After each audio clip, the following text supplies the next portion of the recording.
Well, good morning, everyone, and welcome to the first meeting of 2026. And it's a halfway point for the fiscal year. So first get started. Michelle, would you like to lead us in the Pledge of Allegiance, please? I pledge allegiance to the flag of the United States of America and to the republic for which it stands, one nation, under God, indivisible, with liberty for all. Thank you. Okay, with this being the first meeting, we need to do our organizational order, and then we'll get to you, Tara. So, Ruth? So I just copied everything over from last year. You guys need to decide on president and purchasing agent. And then, of course, you're setting the meeting dates every other Wednesday. Didn't we already set the meeting dates? Yeah, but it's in the order. Oh, okay. It says that you are setting the dates. So which order of business first, John? I will go in order if you want it. That's the one from last year. It comes just copied over the date. If you want to change anything, we'll have to do it. So the purchasing agent's first. I think the president's. President's first. Yeah. Oh, here, but anyway, okay. I'd like to make a motion, John Brenneman be president of the Fayette County Commission. I'll second it. Okay, we have a motion, a second on the floor. All those in favor? Aye. Good morning, Allison. Good morning. Purchasing agent. I'd like to make a motion that Ruth Lanier be the purchasing agent and be permitted to approve expenditures up to $15,000. With the exception of law enforcement, I can't approve those expenditures. Allison, it's been Allison this year, so one of y'all have to do it, because you know, I'll do I it was gonna again. say why. Yeah, why? I understand now conflict. Yeah, I make the motion with the exception of law enforcement and Allison Taylor be appointed in case of law enforcement issues. Second. So there's a motion, second on the floor. All those in favor? Aye. And then the agenda. Well, we've already set all the dates yeah, for you the said meetings. that just ratifies you set every other Wednesday starting at 9 AM as your meeting dates, so. Do we have to walk through that entire order? Can't we just approve the order as drafted? We've all read it. Approve the order, yeah. If you approve it. I don't see anything on it that would be Okay, changed. so I need a motion to approve the order. So moved. Okay, Second. have a motion second in order to approve the order. All those in favor? Aye. Aye. Allison, do we have permission to save your name on stuff today? Yes. Yes. That's great. Oh, is it blue? Here, I got one right here.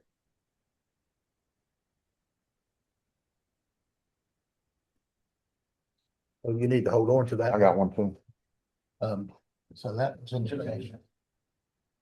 Your turn. So. Okay.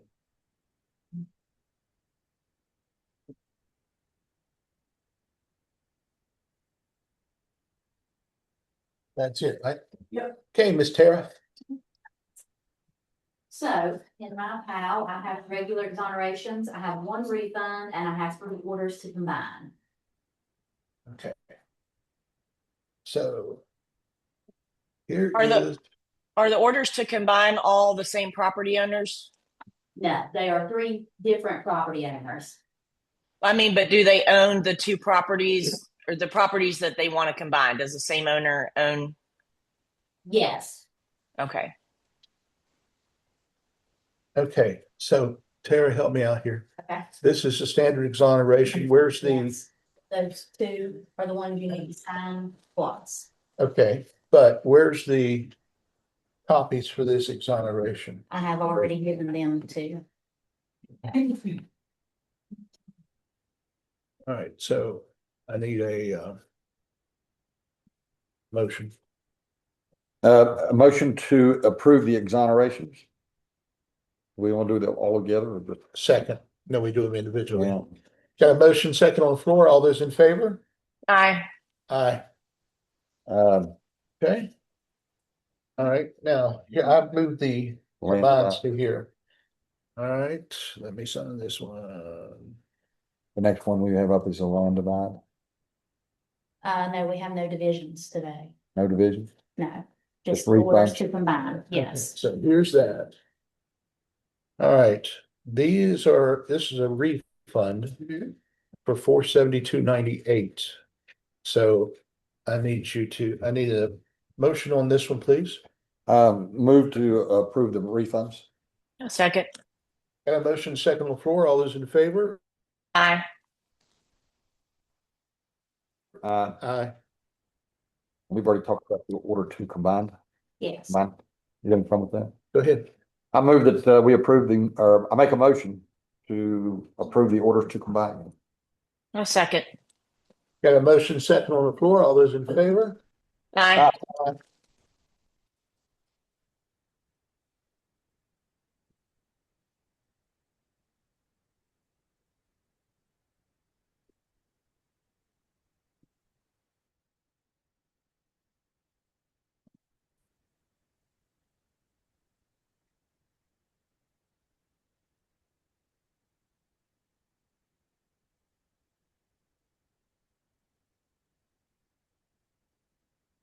Anything else, man? That's it. Sarah. Thank you. Okay, vouchers and invoices. I only have one issue or a couple of issues is with the Smithers. This volunteer fire department, we got security camera installation monthly charges of $1,280. The $240 I understand with Smithers. And the reason we highlight Smithers is because Smithers has been closed by the state fire marshal's office. So we take special exception or look at this. The $240, Josh, can you tell us about the training for the $240? That's for a fireman that they had, but he was at Smithers, but since they closed, he's went to Boomer, so I mean. He's still a fireman in the county and, you know, the training's for a fireman still here in the county. Okay, And Boomer's covered Smithers' territory, that part of it, so I mean. Well, I'm good with that. all right, so while we're talking about it, what can you tell us? When did the fire marshal say that Smithers was no longer a fire department? What was the date? December 6th, like somewhere in that big first week of December sometime. It was a When Tuesday, they- December 6th. Okay, but And Morgan- they told him to Morgan- cease operation That was October 3rd, on and October they gave 3rd. him 60 days. Okay, when was this security camera installed with monthly charges? I'm not aware of anything. Best I know it's somewhere after, I mean, it was October, November, somewhere when that was done. So that was after they were told to cease operations. Right. Okay. Allison, you have any questions on it? Well, I mean, I don't think we should pay it. They were shutting down, and we signaled very clearly at that meeting that they shouldn't incur any expenses other than maintaining the equipment that would be divided out among the fire departments. But we certainly discouraged any other purchases. I mean, this is an improvement to the building that the city of Smithers owns. This is not something that the Fayette County Fire Levy should pay for suspended. At that point, that fire department was decertified, or at least, pending decertification. I agree with Commissioner Taylor. Okay, are there any other expenses that we need to look at? Yeah, there were some flowers that we can't pay for. That's not an expense. I don't want to call out the fire department, but that's not something that we can do through the fire levy. Yeah, I don't see them. They're already gone. Okay, they weren't gone from mine. So I saw them in there, but anyway, yeah. So other than the flowers and the security camera for Smithers Fire Department, I move we approve the vouchers and invoices. Wait, Wait. Wait till. What? we got two things that came in. One of them is tied to paying a service of process person, right, Anthony? In South North Carolina. Tied to one of the houses you're trying to demolish. Oh, It's kind of time sensitive. Yeah. Yes. yes. And Yes. then another one is Michelle, the county clerk, has some things she has to mail out. And what is it? It gets returned and you have to pay it. Yeah, it's the confirmation notices that went out. We send them out business reply mail because we have to pay the postage on them. And we only want to pay for the postage on the ones that come back. But the post office will only do that prepaid with a check or money order. They won't pay the fee card. They will say the fee card. Bruce, have you reviewed all these both of these? She did, and I did, so yeah. Y'all good? Y'all good with it? But, Okay. So we're just adding those in to what we already received. Yeah, the ones like on your list, checks have been written, we just have to write checks for these as well, if you guys are good with it, so. Well, I'm good with it. So I'll modify my motion to approve all the vouchers and invoices as presented, with the exception of the security cameras for Smithers Volunteer Fire Department and the flowers that have since been removed. Second. okay, we have a motion to second on the floor. All those in favor? Aye. Aye. Okay, our next. I moved that we approve payroll for 1/9. Second. Okay, we have a motion to second on the floor. All those in favor? Aye. Aye. Okay, we have meeting minutes for. We have October and December, October and November. December's weren't ready. She had to go back through the video and clarify some things. So we've got October's and November's ready. Okay. So I move that we approve those minutes. I've edited them. Second. Okay, we got a motion to second on the floor. All those in favor? Aye.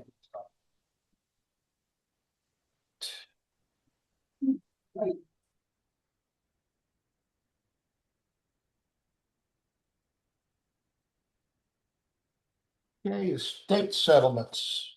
I move we approve them. I have no problem. Second. Okay, we have a motion second on the floor for estate settlements. All those in favor? Aye.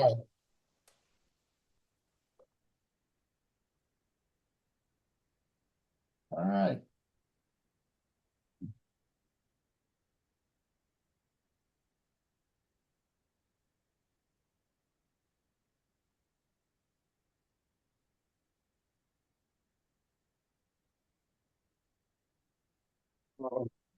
Okay, judiciary commissioner order recommendation, estate of Dreama Johns. Is Anthony there? Is Philip Tissue? Yes, Philip's not here. Well, it says right here, he's representing her. no, he's not. Okay. He wasn't able to be He there. conflicted out, I think. Yeah, Yes, so, I mean, So this is null and void.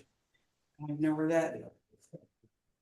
So what this was referred to a fiduciary commissioner actually in January to fill tissue. He declined it in July, and then we referred it to Larry Hara. The lawyer for, I assume it is for the Gregory and Brian Arrington, has asked that the commission request Larry Hara to provide a recommendation. As of today, he has not done anything.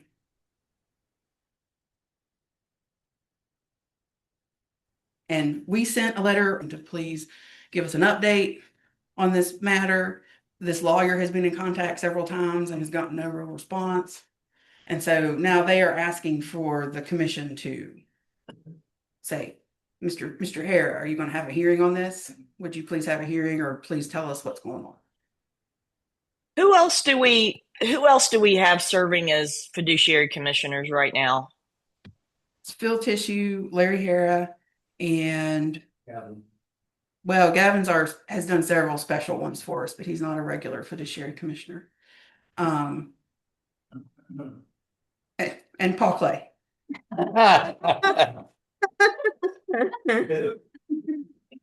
Why are we laughing? Paul's here. He said at me, Here, and he, yeah. yeah, reminded me. I couldn't remember the third one.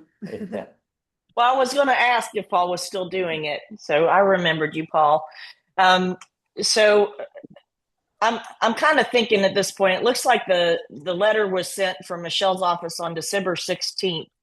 November 18th. Oh wait, hold on. Oh, because there's a sticker over the date on mine. Okay, November 18th. So that's plenty of time. We've heard nothing back. I mean, Paul, can you take a look at this and see if you have a conflict? Yeah. Yeah, he said yes. He does have a conflict? No, he said he would do it. Take a look. He would take a look at it. See. Okay. Sorry. Yeah, I mean, if Paul doesn't have a conflict, I'm going to move that we reassign this. Hey, Paul, here, you can have this. Thank you. I mean, we've received no communication. It's a little strange. I mean, we're not sure. We're just not sure. Lisa's called the office and talked to his assistant, and we'll get him a message, and then Well, there's a lot going on, but I agree with you that it should be handled properly. and they have been, and he has been paid. He's already been paid. He's there. Yes, he has been paid the initial fee. According to the lawyer. The lawyer says that they paid the fee. So we're going to probably need to do a letter requesting that fee be returned. Yeah. Well, if I may make a suggestion, should we not just have it, if Mr. Clay is going to be appointed, should we not just have it paid over to Mr. Clay? Because I'm assuming Mr. Clay is going to request prepayment fees. Oh, yeah, we're going to pay him, but for bookkeeping purposes, I think the fee needs to be returned from Larry, and then we need to pay Mr. Clay from our. Okay. Yes. I mean, I don't know what expression is on Ruth's face right now, but I'm guessing that she'd rather it be cleaner. Yeah, well, Make it much typically cleaner. we don't handle the payments. That's between the parties and the fiduciary commissioner. But I mean, if y'all want to do it that way, I don't see why. Okay, so the payment is from the party to the fiduciary commissioner? Correct. Yeah. Then yeah, no, I agree with Anthony then. I didn't realize how it worked. I thought we were doing it. So that leaves you out, Ruth. Okay, All right. anything else? All right, thank you. Thank you. I believe we have a motion, don't we? Well, Okay. has Mr. Clay indicated whether he's has Yes. a conflict? He's reading it right now. Okay, so let's circle back to that. I have represented Highland Memorial Park in the past, and there's correspondence here that indicates that there's a suit. And Highland is represented by a law firm in Charleston. And that matter is pending before Judge Fox. I don't know what that has to do with the fiduciary commissioner. So these two gentlemen came in and opened this estate to file the lawsuit, something to do with the burial plot. This happened last January, a year ago. The husband of the lady who passed said, so those are her sons who were previously married. Her husband, her widower, came in and objected to them opening the estate, saying that there should have never been probate opened. There were no probatable assets. He didn't think there should be an estate at all. They opened it, filed a lawsuit. Right. So the fiduciary commissioner issue is whether or not they were allowed to. They should have been allowed to open the estate, and they have been holding the civil case with Highland until such time as the fiduciary commissioner decides whether or not there should have been an estate opened. Okay, I'm rethinking this a little bit. I'm sorry to interrupt you, Paul. I'm rethinking this. Anthony and Paul, what are your thoughts about us referring this matter to circuit court since there's already a proceeding in circuit court? What do you think, Mr. Siliberti? Well, there's potential that it will end up there anyway. I agree, and I feel like they're related issues, you know. To an extent, it makes sense for the same judge presiding over the litigation to address the issue of whether or not. The estate is properly opened by the two individuals. I agree with it. So, yeah, I mean, so what would the procedure be though? Because these people have paid one of our fiduciary commissioners for services. Would we just send him a letter, instruct him to refund the money and that it's being referred to circuit court? That would be, I think that would be the suggestion. I mean, we're gonna have to, the commission's going to have to do an order. Or alternatively, we could have, Mr. Underwood or Mr. Johnson with Bullen Fowler to do the order. I'd rather we do the order and just in our order, include the removal of the fiduciary commissioner, order him to refund the money and refer the case to circuit court for the reasons Michelle set forth. Because there is another related case pending and those cases should be heard together. What are your thoughts, Anthony? Any issue? I'm sorry, I'm taking notes. Okay. I don't disagree. I mean, I think that's a reasonable course of action. I'll do the order. Okay, and thank you, Mr. Clay, for being willing to step up here. I'm going to move that we ask the prosecuting attorney to prepare the order as I just set forth. Second. Got a motion second on the floor. All those in favor? Aye. Okay. Ruth, we're going to hold off on you. So we have Jess, the sheriff, and the two deputies here. Can we? Yes, go ahead. Jess? Yeah, and one more thing on that on that order. Obviously, Anthony, if you'll include opposing counsel at Puller, shoot a copy to them. Yeah, and I would also, I don't know if the other parties at council or their pro se, but I'll to give out. Basically, I'll notify everybody that's on the estate somewhere. Or I'll list it to be sent to them.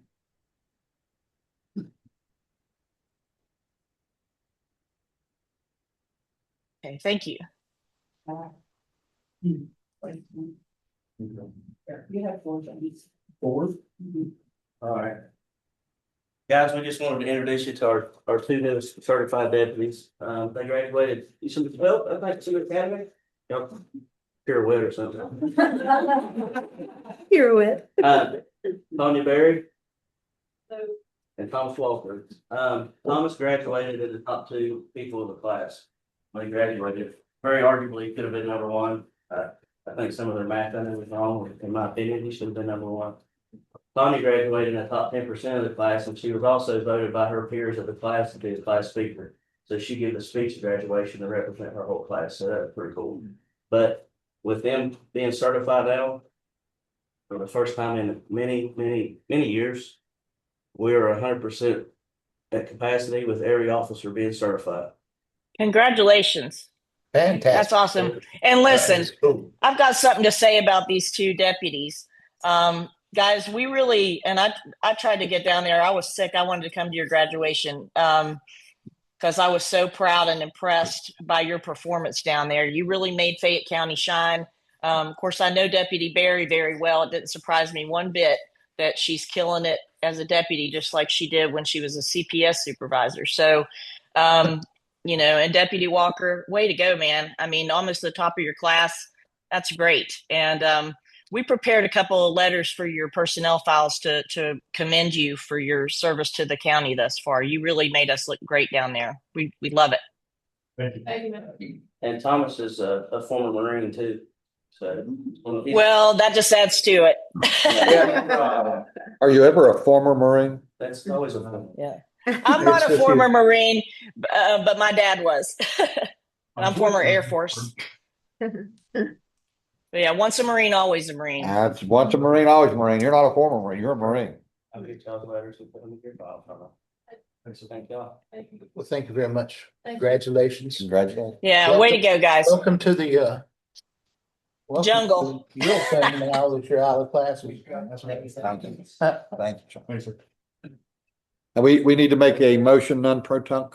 That's to rehire Thomas Well, Bears. Can somebody give them their letters? Do we have those to ready? stamp your name. Okay. So after, as soon as we do that, we'll run them over. Or if you guys want my original signature, we'll get you another one. Anyway. Mr. Keenan wants their picture for the paper, so y'all gotta stand up back there too. Take a picture of Allison on the system. Yeah, everybody line up by the screen so I can be in this. Hey, we'll check, what is it, check PG in there? It'll do it. Hey, Greg, just stand back here. That's a Come on, put them on. You guys look so good. Very big smiles. Thank you. Yeah, you could have had those on. Thank you, I appreciate it. She did it right. Thank you. Okay, So there's 3 more items for the sheriff. The Okay. first is approving rehire Thomas Ferris, not per time. okay. And effective 12/22/25. I made a note. So I move that we approve that hire, Nook Pro Tunc. Second. Got a motion second on the floor. All those in favor? Aye. Aye. And then there's a cruiser that was totaled. I need you guys to approve purchasing one to replace it. I bet you a bid here, too, state bid. So, Where are we paying for it out of? Which funds? well, it'll be split because we got some of the money back from the insurance and the difference will probably have to come from. Fortunately, we were able to salvage all the equipment, Well, so all the lights and everything except the brush guard was salvageable because brush guard was kind of inside the motor, so Did we have anyone injured? Okay, no airbag burns, but other than that. I'll motion to replace the cruiser. I'll Second. second. Got a motion second on the floor. All those in favor? Aye. Aye. Aye. Ruth, where was the rest of the money? Was it coming out of the law enforcement levy or the yeah, the law general? levy, like Okay. the bulk of it will come from the reimbursement from the insurance company. And the Mhm. small portion, I don't remember the total reimbursement, might have been 27,000, 32,000. Okay. Yeah, Okay, and what's the next one? and the last one is an American Electric Power Foundation grant. So, So we have a check for this, but once you pass the check, it says you're accepting the grant, so it's $35,000. and is it earmarked? Yeah, that was for the, There was different various things that was requested to be used for it. The new tactical operations vehicle they desperately need, so that's what I'm looking at. Some service equipment for the drones, and there was something else. so it says specialized tactical transport van, trauma first aid kits, in-car laptop upgrades, and a professional aerial drone system. Yeah, Is it a matching grant? Like a win-win to me. What do you think, Sheriff? yeah. I would accept it. You What would- was the answer to Greg's question? Does it require a match? No, No, no, I you thought guys just have to vote to accept it so we can, and we have to follow, critical grant. I thought it was cool that Chief Purdue had recommended us for it too. That was nice. Former Chief Purdue. So I think we should approve it only if the sheriff can spell all of our names properly. Yeah, that's pretty bad. He didn't do it. It's not him who did it. He knows about it. The one that's been here the longest, you mess up their name. That's bad. Your first and last were toast. I told Allison, I said, at least you got my name right on it. I know, right? I noticed that. He knows where his bread is buttered. He knows that even though we signed the checks, that he wouldn't get one if it weren't for the sheriff. Funny. All right. Well, I move we approve the grant application. Second. Got a motion second on the floor. All those in favor? Aye. Aye. Ruth, did we skip the animal shelter van on purpose? Well, yeah, because we're about 15 minutes behind. Yeah. So, Okay. Region 4, trail update, request for funding reallocation. We have anybody from Region 4? He's going to do, we have two, I believe, over there, and we have these guys, so. Hey, can you hear me? Oh, there you go. Okay. Yep, we can hear you now. Good morning. Good morning. So we are before you today to provide an update on the trail project that we have been working with the support of the commission for some time now.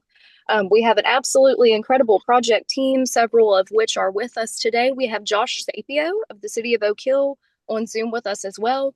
And I do believe Brittany Chaber of the Fayette Trail Coalition and Brian Good of the county parks are there with you in person. Maybe also Will Thornton of Pterodon. He may also be present there in the room as well. So this project has had a very, very long road, and we just wanted to be sure that the commission is up to speed on the latest developments and the proposed scope of the project as it stands today. At current, the project proposes to develop approximately 7 miles of trail within the Fayette County Park, as well as further improvements to the Needles Eye Trailhead. In addition to the design of a pedestrian bridge that will further support the trail development in the park, but will be pursued as a secondary phase due to budgetary constraints. The total cost of the project is just a little over $1 million. It's $1,029,947. The Appalachian Regional Commission, the federal funding allocated to the project, is in the amount of $685,963. Fayette County Commission has contributed $293,984, and the city of Oak Hill has also contributed $50,000. And so we've been making very substantial progress on the project, now have engineering services on board with a contract currently under review. And more than anything, just wanted to see if you have any questions regarding the project, make sure you're up to speed on the scope, and also want to note that we are aware that the commission's allocation does stem from ARPA and that it is time sensitive, needing to be expended prior to December 2026. We are having monthly calls at minimum. Sometimes we're having them bi-weekly to make sure that we adhere to a schedule and to be sure that we can utilize those funds in the time required. Good. Okay, so what do we need to do on this funding reallocation, Bruce? You guys just need to basically approve the reallocation. Yeah, this is just one of those things where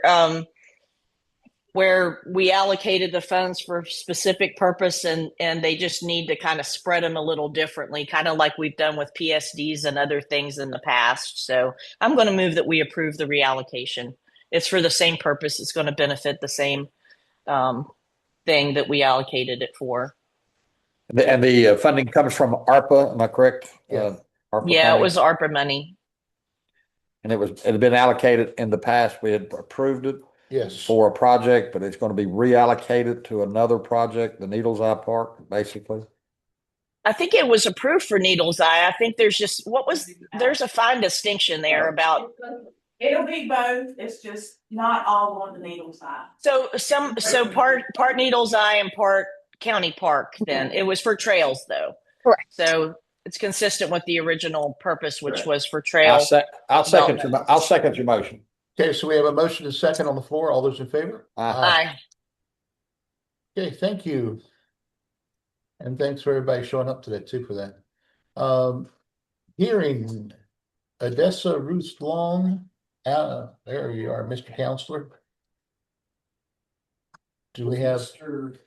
Dunlap on Zoom? Melanie Hicks of Dunlap and Associates. I'm sorry. Melanie Hicks of Dunlap and Associates. Melanie, are you there? Yes, I'm here. Okay. Mr. Dunlap had a scheduling conflicts this morning, and as we just received notice late last week, he was not able to travel over, and he's in hearings this morning. So we ask that you table this hearing on the Odessa Long Estate until such time as he can attend. Long. We lost her. Now she's still on. It And just yeah, it just switches because of who's speaking. So, you know, we understand. I mean, Mr. Dunlap had, you know, more hearings than most people would have in one day this morning. So he had those scheduled, and those were previously scheduled, as prosecuting attorney pointed out to us earlier this week. So I move that we approve the continuance. Do you know what date? What are the next 2 dates of our meetings? We have one on the 21st and then 30th. And the 30th. So do you know if Mr. Dunlap would be available either of those dates? Let's see. And he can attend by Zoom, by the way. He does not have to be in person unless he wants to be. His client can be at his office and not present. Okay. Yeah, that's very helpful. Let's see. Actually, on the 21st, he's scheduled to be in Fayette County at 10 a.m. for a traffic citation. So if he could appear at 9 or 9:30, and I'm not sure what time you all start. On what day? On the 21st. What do you think, Anthony? How we have quite a few beneficiaries involved in here. Do you think if we set it at 9, well, maybe 9:15, do you think he'd have enough time? I mean, I'm assuming his appearances in magistrate court. Yeah. Yes. I mean, generally speaking, hearings don't start on time in magistrate court. So we should have some wiggle room there, and of course, but you know, I would also recognize that doesn't excuse Mr. Dunlap for not being over there when the hearing is supposed to start. But I mean, I can't predict how long the hearing. Actually, if I may interrupt, it's actually scheduled to be at 11. But it shouldn't. I don't see why it would take. Oh, good. So if it's at 11, we could definitely accommodate. Yeah, sorry. His leave time is at 10 to get there, but actually the hearing in magistrate's at 11. I apologize. So if we could do 9:15, 9:30, that should allow enough time if that's okay with you all. I think 9:30. Ruth, do we have anything else set for between 9:30 and 11 on that day at this point? If I can get connected, I'll tell you. Sometimes we have public meetings that we can't move. So Allison, that's her answer was it like to get connected. This is on the 21st. Her answer was what? I'm sorry, it cut out. When she connects to the, she has to get connected to find the agenda. Okay. That is not great today, so hang on. No, I know. I'm struggling. It won't let me. Let's go call G and get her to look. Oh, wait, it's on my phone. Got it.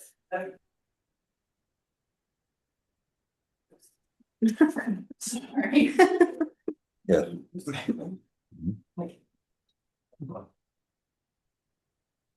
I know we have some. I'm just trying to get on there. Hang on.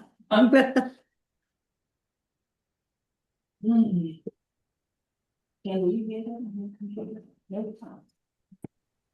Well, I mean, unless there's a bid opening, we can just move whatever. Let's just do that. Okay, that's what I was checking. I just wanted to make sure we didn't have a bid opening or I don't. Angela doesn't have one. Okay, perfect. So I move that we set it for 9:30 on January 21st. Okay. Second. Got a motion and a second on the floor. All those in favor? Aye. Thank you. I appreciate the accommodation. Hang on a second. Somebody wants to ask a question. Are we moving this hearing for Odessa Long to next week? Is that what I'm understanding? To January 21st at 9:30. Okay, well, David, I worked 2 jobs. I had to take off 4 days just to come here for this. My other brother has to come all the way from Florida. Are there any way we can do Zoom, or do we have to? Yes. do it in person? Yes, you can attend by Zoom. Okay. Because I missed 4 days, and that would be 4 more days because it's only Tuesday. and no one works except myself, so if Fridays or Thursday would work out, but. And we're really sorry. Like we really tried to work It'll be around on this because Wednesday. we knew you guys were coming in, but you know, the lawyer for one of the parties, he had a bunch of hearings that he had set long before we set this hearing. I bring the burdens. Okay. As long as I can do Zoom, I can do that, and then work my second job. Okay.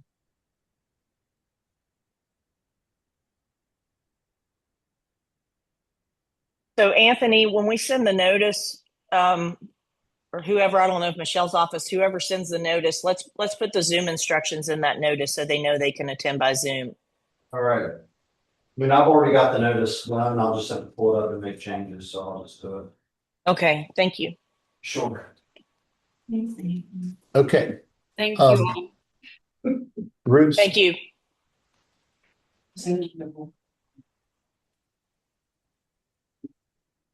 Ruth, Yes. since we have Mr. Scott here, I'm gonna jump on down to number 12 on exhibit A. Okay. That way, Mr. Clay and Mr. Scott can go on with your day.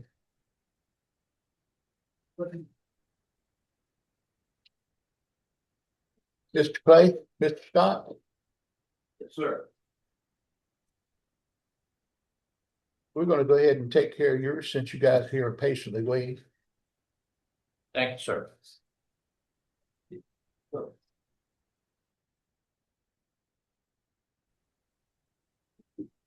Let's get to that. Yeah, what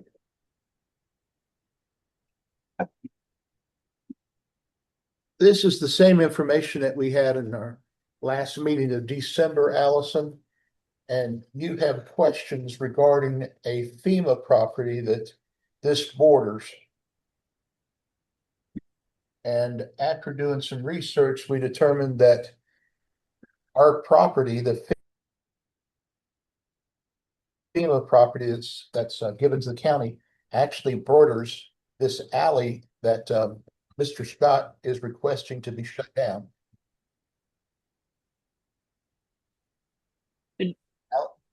You there, Allison? Yeah, I'm here. I'm listening. Okay. So what's the answer about the use and what we're able to do with it? So basically, I talked, if I can jump in Okay, thanks. here. Sure. Paul and I've talked with Ruth just to make sure I've got an understanding of what the FEMA property is and how ownership changed and under what circumstances. So the section of this easement or right of way that Mr. Scott is wanting to have abandoned is publicly owned, so it would not be subject to FEMA restrictions. It was publicly owned whenever this area was platted. So I don't see a reason why the commission should deny the abandonment and talking to Clay about dividing the property consistent with statute. Mr. Clay's in agreement that the property would be divided 50% to Mr. Scott, and then the other 50% adjacent to the Fayette County property would become Fayette County's property. So essentially, you would be expanding the existing FEMA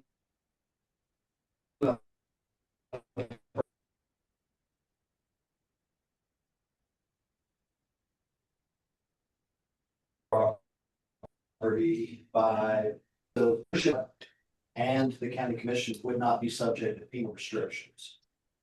And I believe that's Mr. Clay's assessment as well. I agree. This is just the strip adjoining Mr. Scott's lot. The rest of that alley has already been abandoned, so it's just the area adjoining the lot. And as Mr. Silberti pointed out, this part was not part of any of the FEMA taking lease and any of that transaction. So the part that's being abandoned is not subject to any restrictions or limitations. So our position is that you have no limitation on what you can do with it, and abandoning it and just close this off to the public. It's just a thorn sticking in his side and really in your side too, because it's just an open invitation for people to pull in there or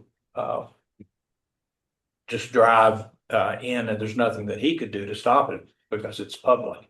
And if we close it off, it won't be. And your assessment, both you concur, you agree that we are not limited by FEMA regulations No. to any In FEMA property, ownership was acquired by the commission because the property was flooded. FEMA bought out the prior owners. And as a condition of FEMA buying out the prior owners, the prior owner conveys the property to the commission with the restrictions that FEMA imposes. So this property was already owned. Well, I shouldn't say owned.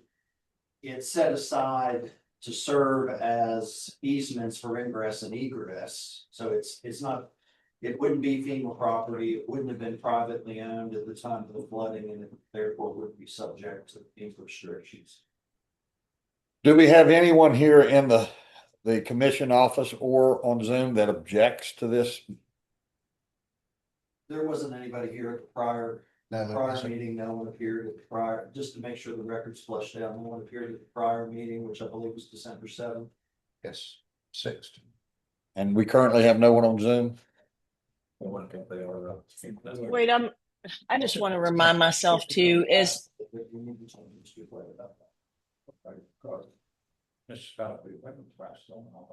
Go ahead, Allison. so this isn't like the other case we heard where there was river access, right? This is something else.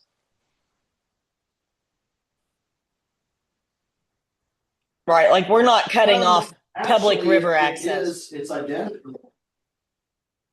I mean, my review of the tax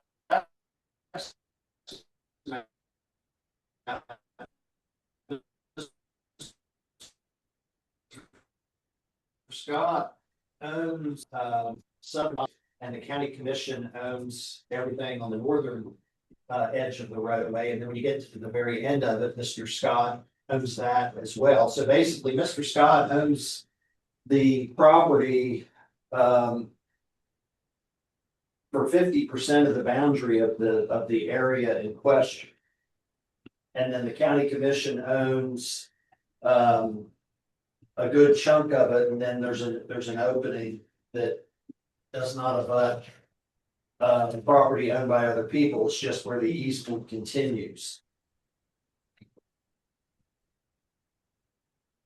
Yeah. But the only people that own property around this area would be Mr. Scott and the county commission. Mr. Scott, would you be a good steward of this property? Sure. Okay. Now we're moving ahead. I looked at, we're talking about a lease, for this, or you want to purchase this property?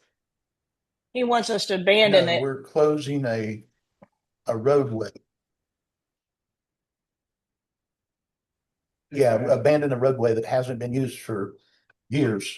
Yeah, and Greg, under the law, basically the way it works is the property owner on the one side of the right of way acquires 1/2 ownership interest. The property owner on the other side acquires the other 1/2 ownership interest. Is there any consideration? No, you mean payment? Yes. No. He gets 10 feet and the county gets the other 10 feet. And it's allocated that way. They no consideration. Right. But the county gets the other side and he gets his side, and then it's closed off. It's not public anymore. Do you have any objection to this? What's the public using it for now?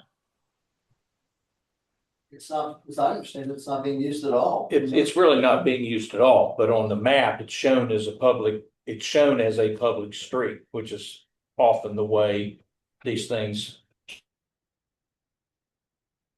play out. There's something that is shown on maps shown on maps and plats as if there's a street there Mhm. and it's not opened up as a street. His mobile home abuts right up on the line. And if someone wanted to drive down through there, he would not have the right to stop them because it's shown as a public street. And we just would like to cut that off so that that possibility doesn't exist. Do you have any problem with Mr. Brennan? So I there's have no no, problem. there's no reason the public would need to use that street because the only person who owns property on that street is Mr. Scott. Is that what you're saying? Exactly. And if you look at the satellite image, it's basically grass. I mean, you can see Mr. Scott's, what I'm guessing is Mr. Scott's mobile home. Directly behind it, it's just grass. There's nothing there. It was set aside at one point as a road and it's just never been used as such. I see. Yes. Okay. Well, in that case, I move we approve the request. Second. Got a motion second on the floor. All those in favor? Aye. Aye. Thank you. Thank you, Mr. Thank you. Clay and Anthony. Certainly.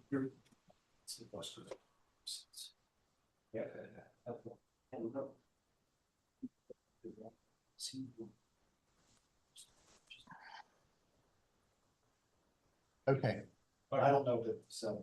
you want to go ahead because we don't have nothing until 10. Okay, so back to number 3. 3. A vehicle purchase for the animal shelter. So both of the vans they use were, hand-me-down basically, and they're driving considerable distance for rescues and stuff, so it's really not safe.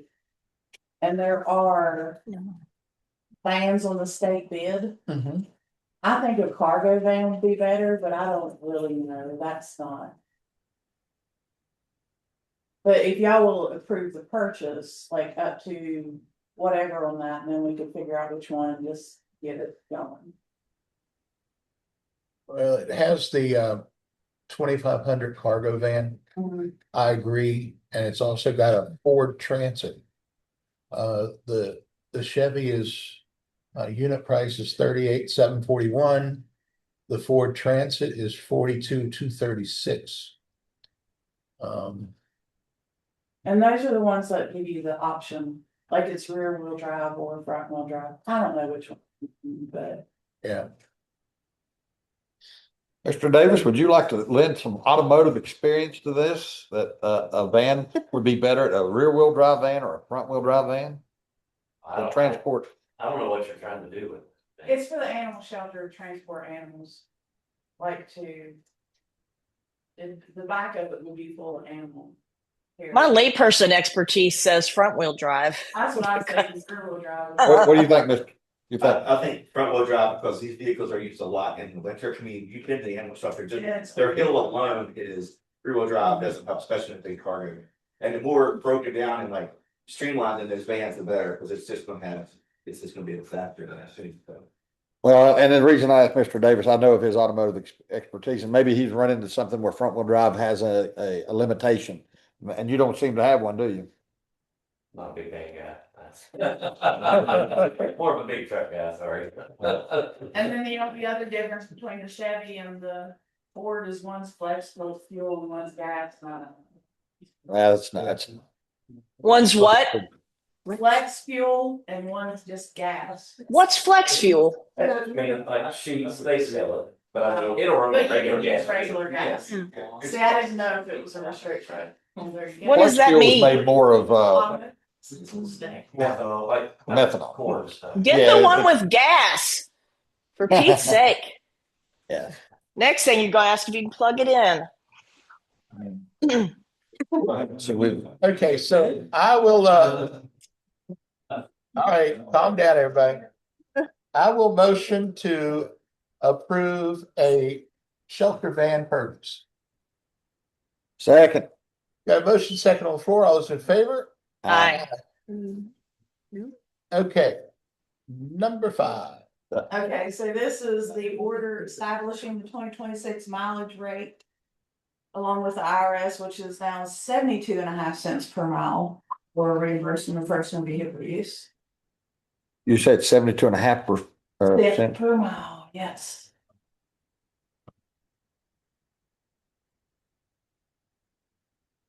Any questions, Allison? Nope. Okay, I'll make a motion to approve the mileage rate set at 72.5 cents per mile. Second. Got a motion second on the floor. All those in favor? Aye. Aye. All right, so the next item, you have to approve the Board of Equalization and Review legal notices you send to the assessor, prosecuting attorney, and to be published in the paper. With those dates listed. John, you want to read those dates? The dates are January 30th, February 5th, February 11th, and February 18th.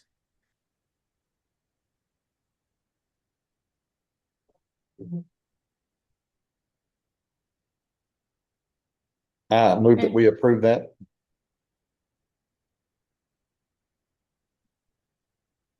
I'll second. Got a motion second on the floor. All those in favor? Aye. Aye. John, can we take a short break, like 5 minutes? Yes, we can. Thank you. Taking a break for 5 minutes, folks. We'll be right back. You got it. Okay, welcome back to our meeting. Counselor? Yes, sir. All right. Yeah. Our next thing on the agenda. Do you want to revisit the, Yes, please. oh, is Allison on there? Yes, Yeah. Allison. There was some discussion just a second ago. I had with Mr. Clay regarding Mr. Scott's request in that property abandonment. Basically, we're talking about a chunk of land that's 100 feet long by 20 feet wide. So when you divide it in half, each party would get basically a 10-foot strip. I believe the commission may want to just consider abandoning the whole thing to Mr. Scott. If he has incentive to take care of it, he's the only one that realistically has any use for it. But I think the commission would need to vote to abandon any claim it would have to its 1/2. And that Mr. Scott be awarded the title to the full parcel. I wondered why we were doing that half thing. It didn't make sense to me. It's in the West Virginia code. Basically, the code says that when you abandon a right of way like that, it gets split down the middle between the property owners on either side. I see. But the commission obviously can waive its right to acquire their 1/2 if you saw fit to do so. And it would make sense, in my opinion, to do so. I agree. I have no problem with doing that. How does our motion need to be structured? I think the commission needs to, the motion needs to be to waive any claim to its 1/2 interest in the property that Mr. Scott sought to have abandoned. And that the commission would allow full ownership of that section to be awarded to Mr. Scott. So moved. Second. Got a motion and second on the floor. All those in favor? Aye. Okay, thank you, Anthony. Sir.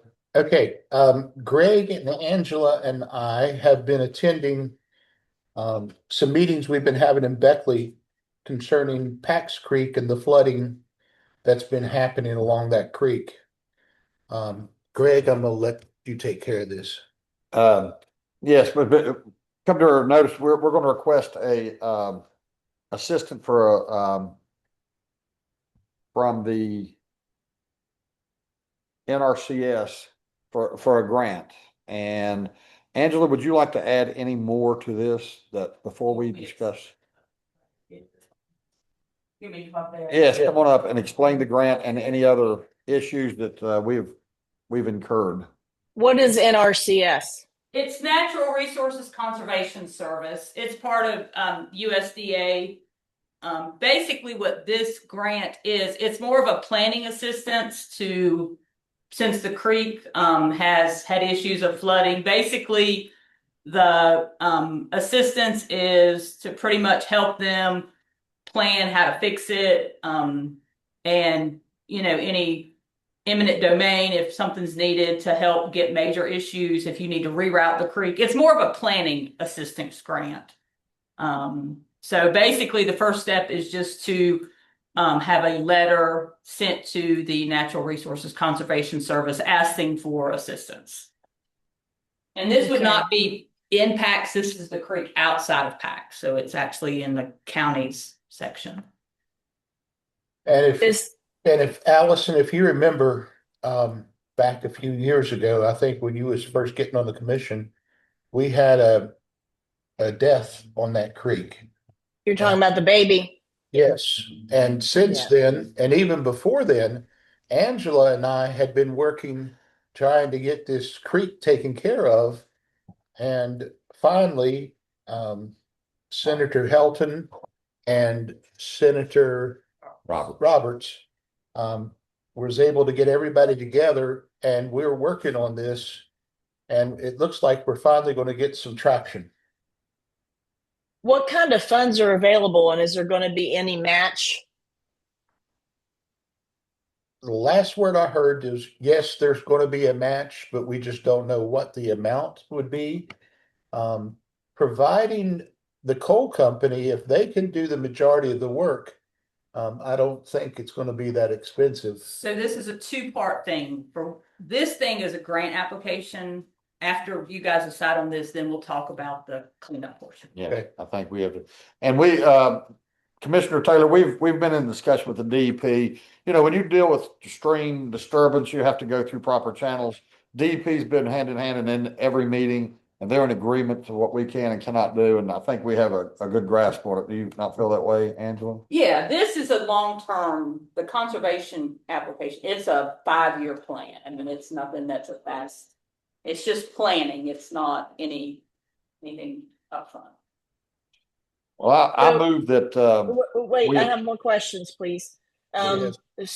So when we apply for this, are we blindly committing to whatever grant or whatever match exists, or is there going to be another step where we find out what the match is? This is just an application for the grant, like any other application for a grant.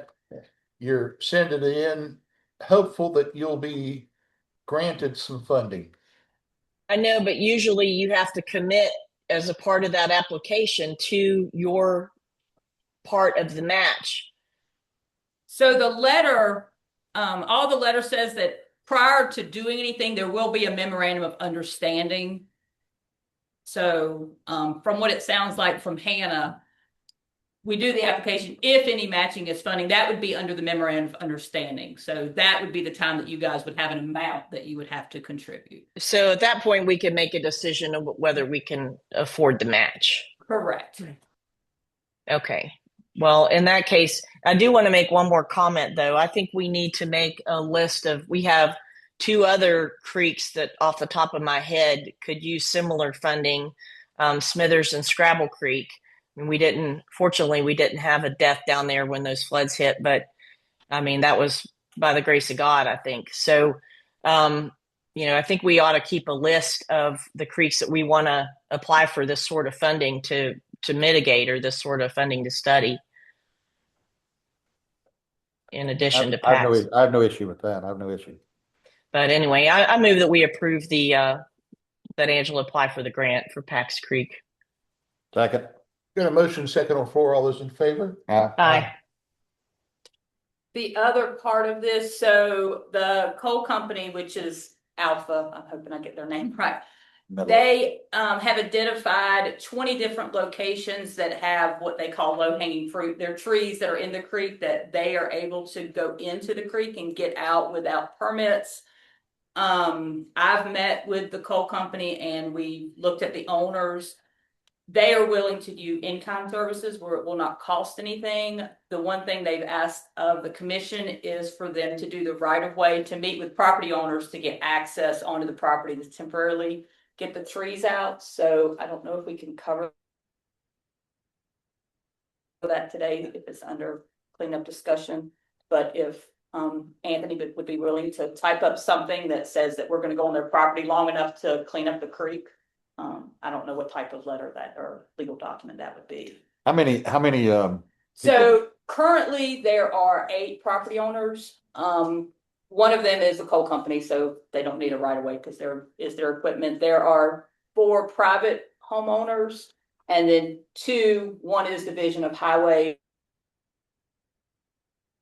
and the other is the town of Pack. So there would be 7 immediately, but this is an ongoing project. So if we could have one that is going on as the coal company approves the cleanup, but this would be no cost to the county. It's all in kind. The coal company would incur all the costs other than an agreement.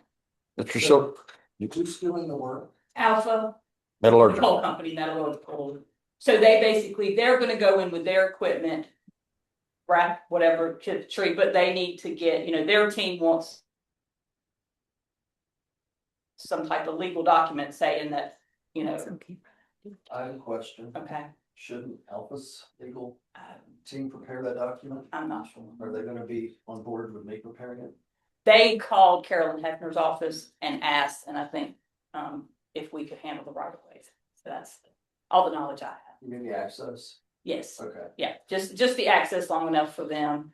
I don't know if it's because it's a cleanup project, why they wanted you, I'm not sure. Can you get their counsel's information to Anthony, please? we can provide that. Okay. And I do believe their council comes out of Bristol, Tennessee, yes. That might be why. Okay, all right. Thank you, Angela and Greg. All right, new or conservative regarding FEMA property. Do we have any representation?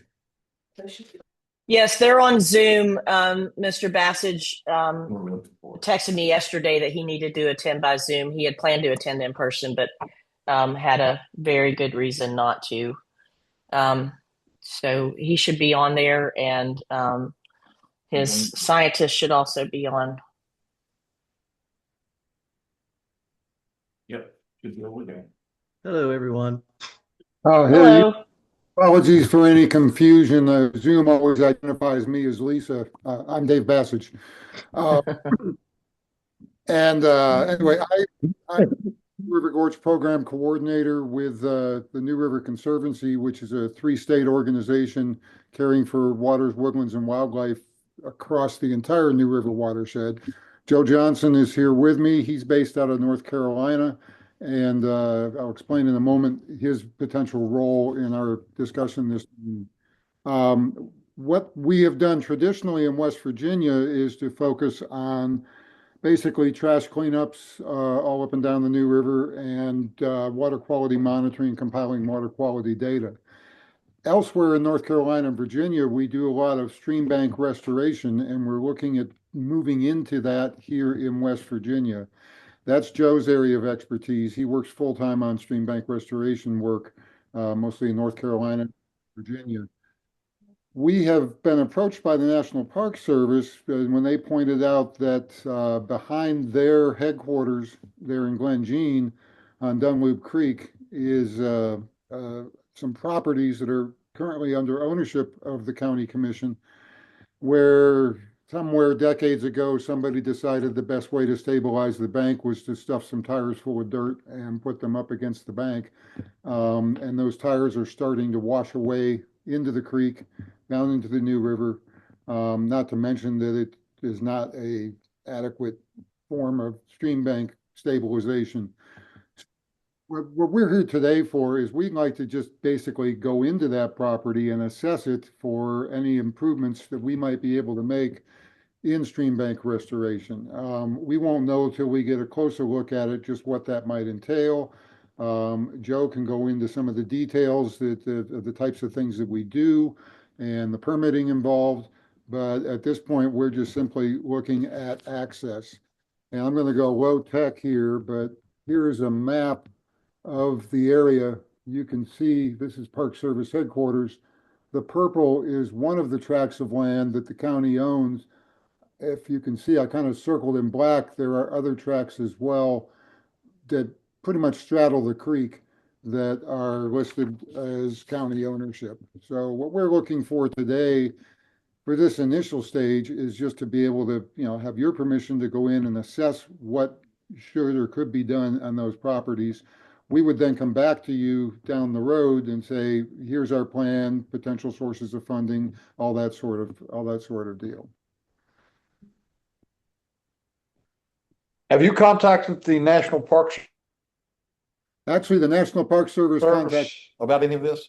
National Park Service, I coordinate New River Clean Water Alliance, which is a partnership including the National Park Service, as well as local communities and nonprofit groups. So we have already lined up as a partner, National Park Service, and also Trout Unlimited is interested, Plateau Action Network, all that could potentially coordinate our efforts on working on this. And of course, with Park Service. Jenna, do you have something? Yeah, so Andy, sorry, Come on. here. Hey Dave, it's Jenna Belcher, how are you?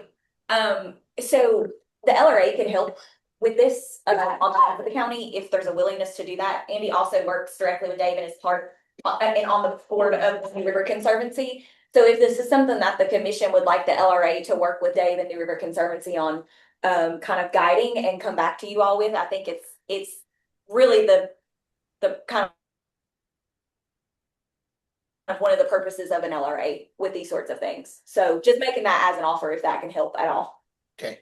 And then one other thing that we ran into with this is that part of the property that they're looking at is through FEMA, while the other part is through NRCS. So we have to get some clarification from NRCS to see if they're even allowed to go in and do anything on that piece of property. So I think you can look all you want, but until we get, because it's USDA, watershed management, and FEMA. Like the county has several, and I found an entire list, those are on that list. But if they're just evaluating anything, I would just I don't see like a problem looking with it. We gotta find out if we can do anything with it without having written permission. The proposal is simply to go in and assess the situation, and then once a plan is developed, then coming back and asking for approval. That's correct. From a We certain have worked perspective, in it sounds RCS like in the they're going past. to clean. So I don't think there's a problem with simply assessing the situation. Okay. Whether or not the existing easement prohibits removing those tires, and whether or not we need to get written permission from the Department of Agriculture, that's a separate issue for down the road, but I don't think you can fully assess that until we find out what exactly they're going to do with the property. Okay. Allison, any questions? No. Thank you. Okay.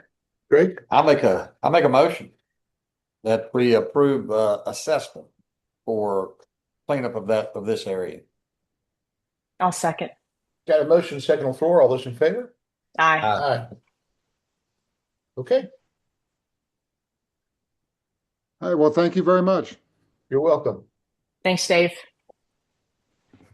All right, you want to do a couple more before we turn it over to Jenna? Okay, we have a couple of requests for board appointments. For Golly River PSD and White Oak PSD. White Oak is just reauthorizing Yeah, Larry or Lawrence. Mark Bledsoe for White Oak PSD would be a reappointment. And then Golly River PSD is Stephen Eastep. Eastep. Yeah. They have a need for another water commissioner, and then Larry's just a re-up. So I'll motion to approve both of these. Second. Got a motion second on the floor. All those in favor? Aye. Okay. All right, the next one is a letter congratulating, the Trail High School student for all state football captain position. Okay, so do we have the letter? I got the letter. Mr. Uten did a fine job at Midland Trail High School and representing his school and such. He was Of course. a It a great says- asset. Dear Xander, the Fayette County Commission would like to recognize your achievement of being named captain of the second defense for the all-state football team while representing Midland Trail High School. This honor reflects your leadership, athletic ability, and dedication to your team. Being selected as a captain at the all-state level is a significant accomplishment and a testament to the hard work and commitment you have demonstrated both on and off the field. The Fayette County Commission congratulates you on this achievement and wishes you continued success in your academic and athletic endeavors. All right, need a motion? I move that we send a letter to Mr. Uten. Second. Okay, got a motion second on the floor. All those in favor? Aye. Aye. So the next item should have said not spare time. But I left that off there. That was the support letter that you sent for the Mountain Valley Pipeline Boost Project. Okay. It's already been sent out. Yeah, just I'll motion to approve the letter. none pro tem. Yeah. Second. Got a motion second on the floor. All those in favor? Aye. Okay, so we have hazard mitigation leases, and these are tied to the same type of properties we were just discussing. And so some of these properties are FEMA and the other ones are the USDA. The USDA agreements say you can't. I mean, it has all kinds of restrictions. The FEMA says it's like an open recreation use. So ask Anthony to look at it. You can't even cut the grass or I mean, that's what it says. plow or sow or On the seeds, USDA. anything. On the Department of Agriculture properties, but I think the big issue that.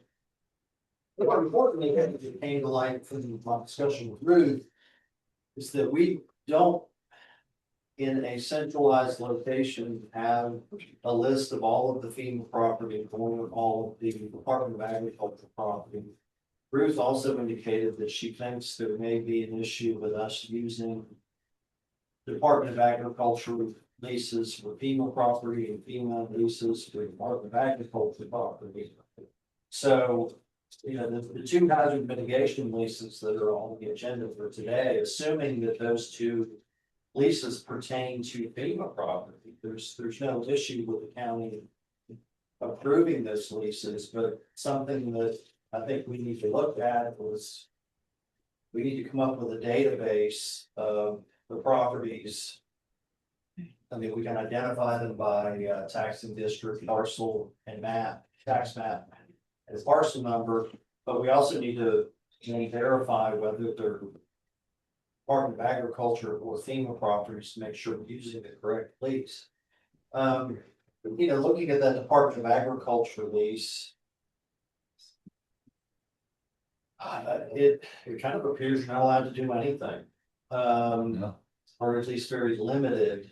I mean, one interpretation is that it's prohibiting commercial agriculture, not actually mowing the grass, but I mean, admittedly, it's worded broadly enough to prohibit actually pushing the lawnmower on the property.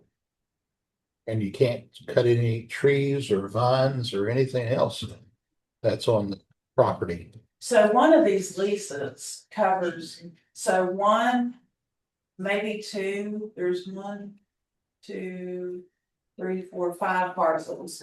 I think 2 of them may be FEMA and the other 3 are on the list of USDA. So, and they've been leasing the property, which is what concerns me because they have things on the property and they're definitely keeping it. taken care of. I apologize for Which of the two leases are you talking about? Yeah, well, I see two leases here. this one. I have marked. Talking about the one with Camp Royal? Yeah, so. the Camp Royal. Camp, Are USDA, and I think this is USDA, these two, I didn't finish. I have a list that Angela found from 15 years ago. Yes, that's it. And like John and I were talking about, it would have been helpful if the database was created as we went, but that wasn't done, so. Yeah. No, I think it's all just boxes and boxes of files, sure. And that's complicated by the fact too, that in the county clerk's office, when deeds are recorded, sometimes properties conveyed to Fayette County Commission, sometimes Fayette County, sometimes County Commission of Fayette County. I don't think most of those have been recorded. I mean, I don't even know how many, those deeds should have been recorded. They should have been. There have been times where the commission has not recorded things that they should. Do we have the resources that we can record such information?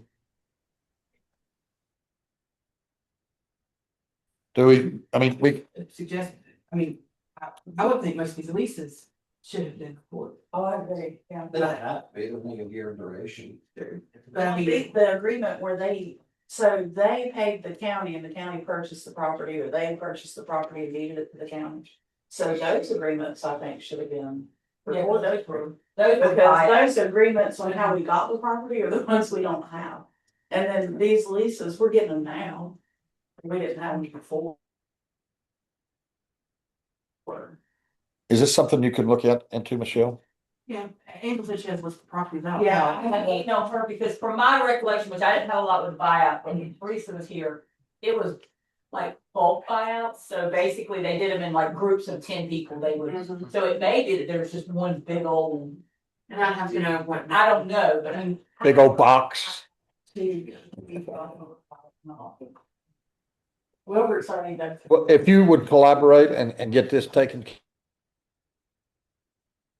care of, I think Mr. Celebrity has given us some really good advice that we may ought to take. So then, in terms of these leases, I don't know. Well, as I understand what Ruth is saying, these properties are a combination of FEMA and Department of Agriculture, and this is a FEMA lease, not a Department of Agriculture lease. So we are bound by FEMA rules and regulations Well, or the issue policies. is the restrictions imposed by FEMA are different than the restrictions imposed by the Department of Agriculture. In that case, would we have to go to the most stringent restriction?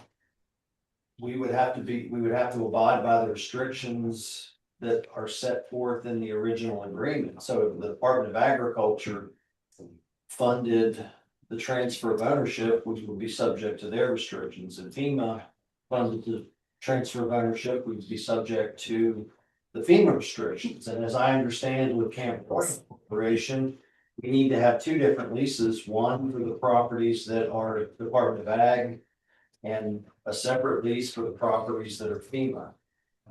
Are these time sensitive, or is this something that we could table until we get some information and re-examine this on the 30th? I mean, I think we're going to have to. Well, I mean, the reality is under the terms of the lease, this lease automatically renews at the end of the year. So technically, it's already renewed. Yeah, they renewed it and they paid their $1 or their $5. So technically, it's already been renewed. I think it's something, I don't necessarily think. We need to deal with it. It doesn't need to be dealt with next week. But we need to get our ducks in a row, and we need to get the appropriate leases with the appropriate pieces of property. And the other thing that we need to, according to what Ruth is telling me, there's been something constructed on some of these properties by the tenant.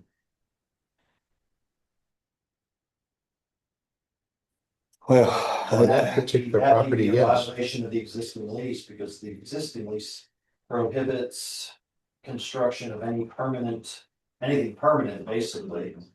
The tenant agrees not to erect any structure on the property without the written permission of the landlord. And understands that no permanent structure may be located on the property. So if this and the lease has been violated, then it's voided? Not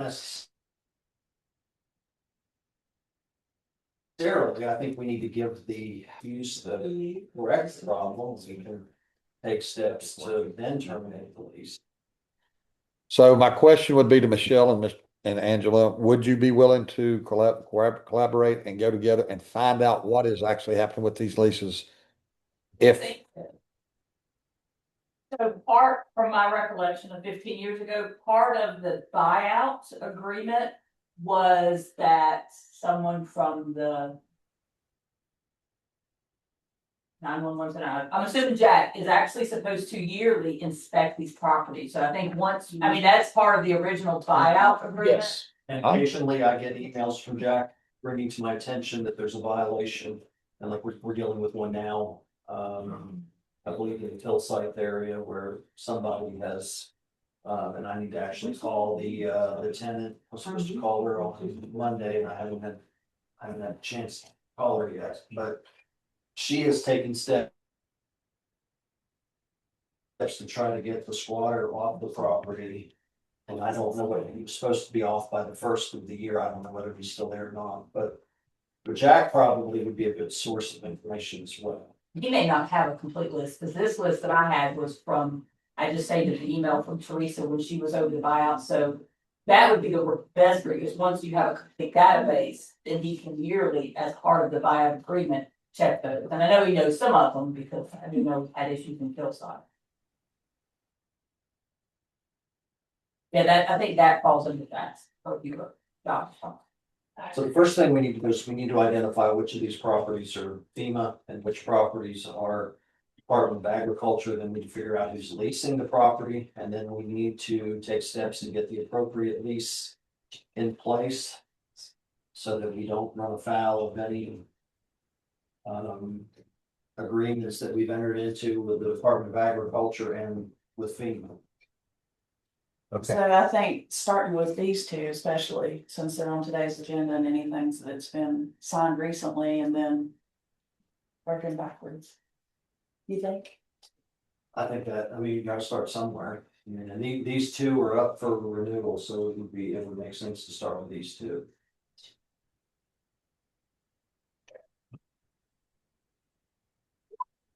okay. So at this time, until we get all of the information, we should hold off on signing the leases. Well, and John, like I said, under the terms of the existing lease, they already have to. well, I would like to make a motion that we investigate the ownership and the level of the leases.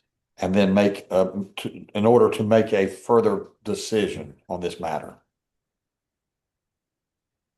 But we don't have to approve anything. These are automatically renewed, but we just need to evaluate them now. I think the motion would be to assess.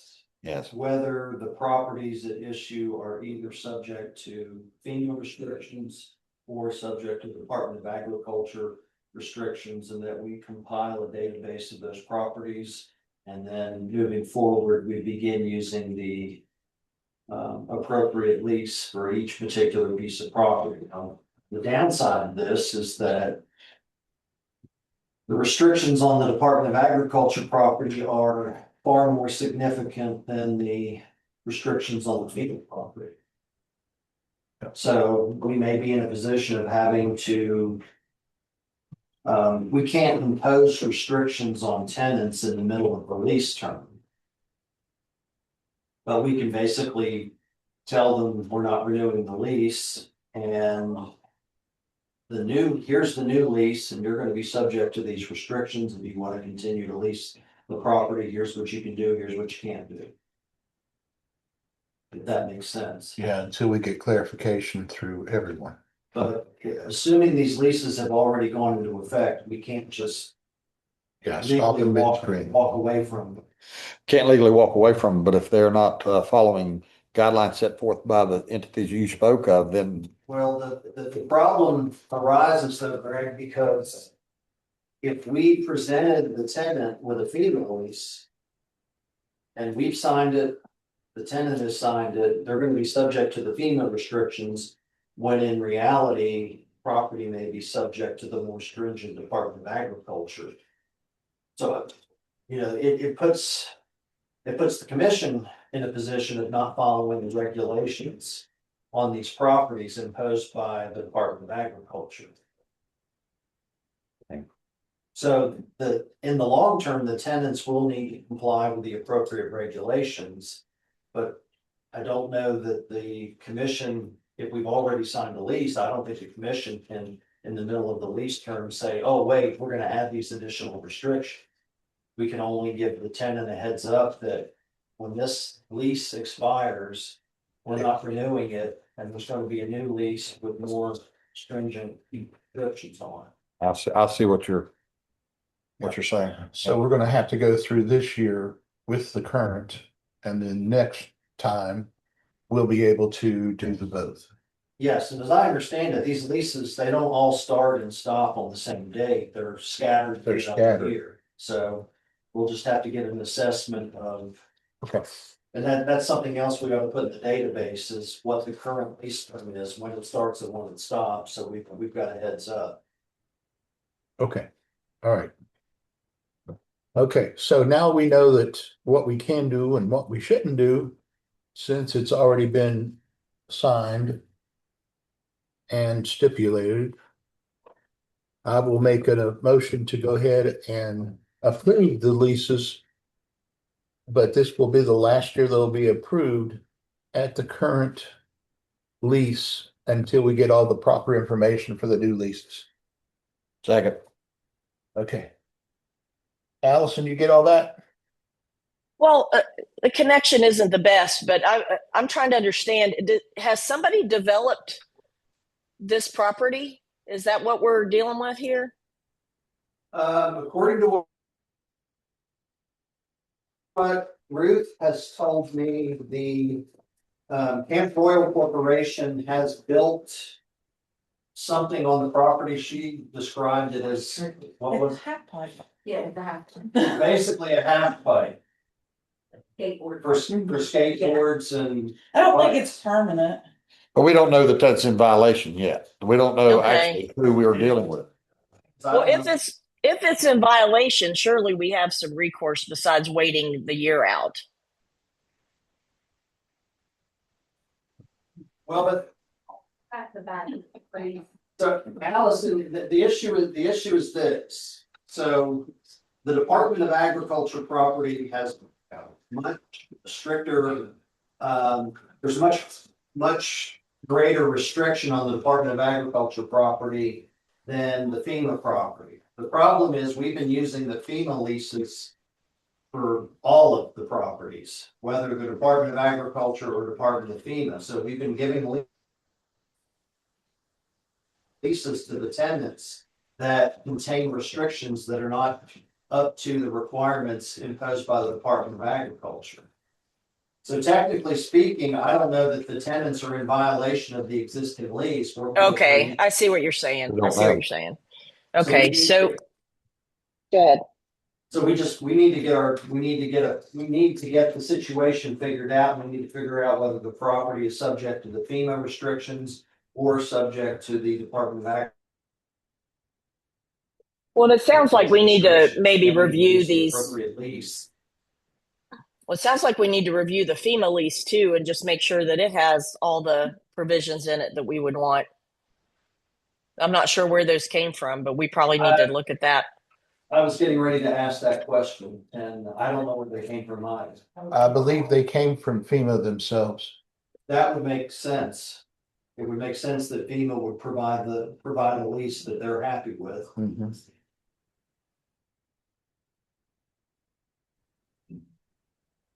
Call Harris. And we would do the motion. I think you've got a motion. Did you second? I did. It was part of it. Okay. All right, we have a motion second on the floor. All those in favor? Aye. Okay. All right. Jenna. Andy or whoever. Well, he's got one project to update on. I wanted to provide you all some updates on some of the projects that we've been working on and hopefully get some next step guidance as it relates to the commission's desires with these projects. So I'm going to start and then I'm going to end with Wolf Creek because there are a couple executive session items that will need to be talked about or confidential items that will need to be talked about. But I wanted to start with the mega site project. So the last that I presented on this was back at the end of September. We had completed the full site assessment for that property. We had identified two pads of property that were conducive for industrial development. One was 45 acres and one was 44 acres. The next step in that contract with Thrasher is to determine which of those sites we want to prioritize for a full cost estimate and master plan, which would mean coming up with the exact numbers and criteria for upgrades to the infrastructure. We know that the 45-acre site has easier access, but the 44-acre site has a more, I guess, flexible landowner or willing landowner to participate. So at this point, I have talked with the landowners of the property, and it does appear that the more willing landowner is interested in pursuing next steps with determining the utility infrastructure and kind of cost estimate. However, I think as with any landowner, there would need to be some determination of what is going to happen at the end of that. So are we going to start negotiating a purchase or a land swap? And so NRGRDA can't, isn't really in the position to make that type of determination for Fayette County, obviously. So where we're kind of paused right now is to finish that out. We're going to need to determine kind of the county's desire with moving forward on any kind of property negotiation on that particular site. So we can talk about that now later, but that's kind of where that's stalled. But we do have that contract still open with Thrasher to finalize any utility design and cost estimates related to increasing utility capacities for that 44-acre site. Any questions on that one?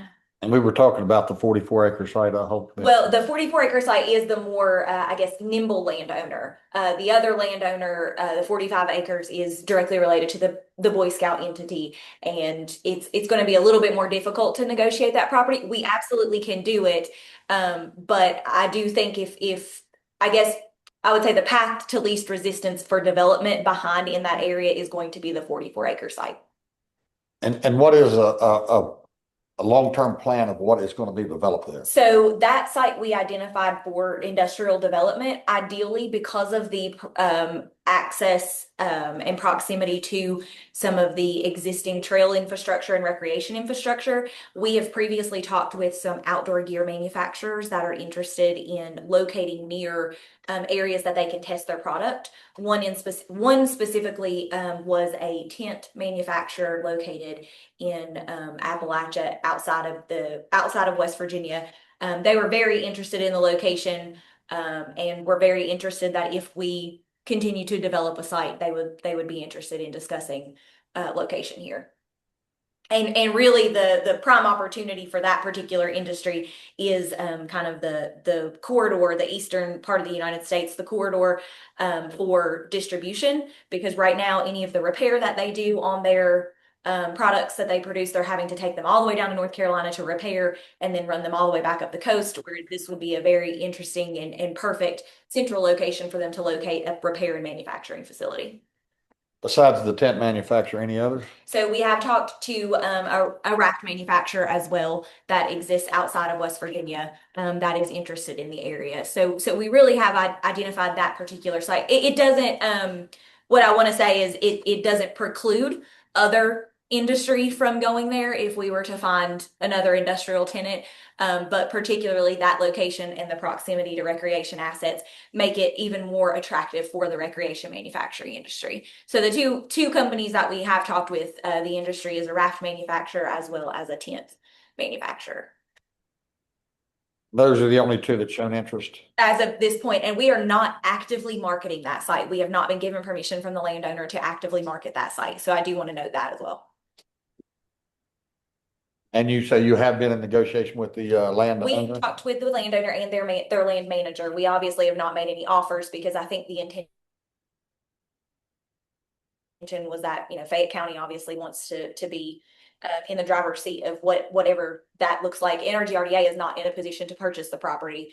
But we have talked with the landowner. He is very willing to start negotiations. I think maybe Commissioner Taylor has also had conversations with him previously or has communicated via a partner with him previously as well. And this negotiation about the property, was it for to lease or buy? Purchase. Purchase. Correct.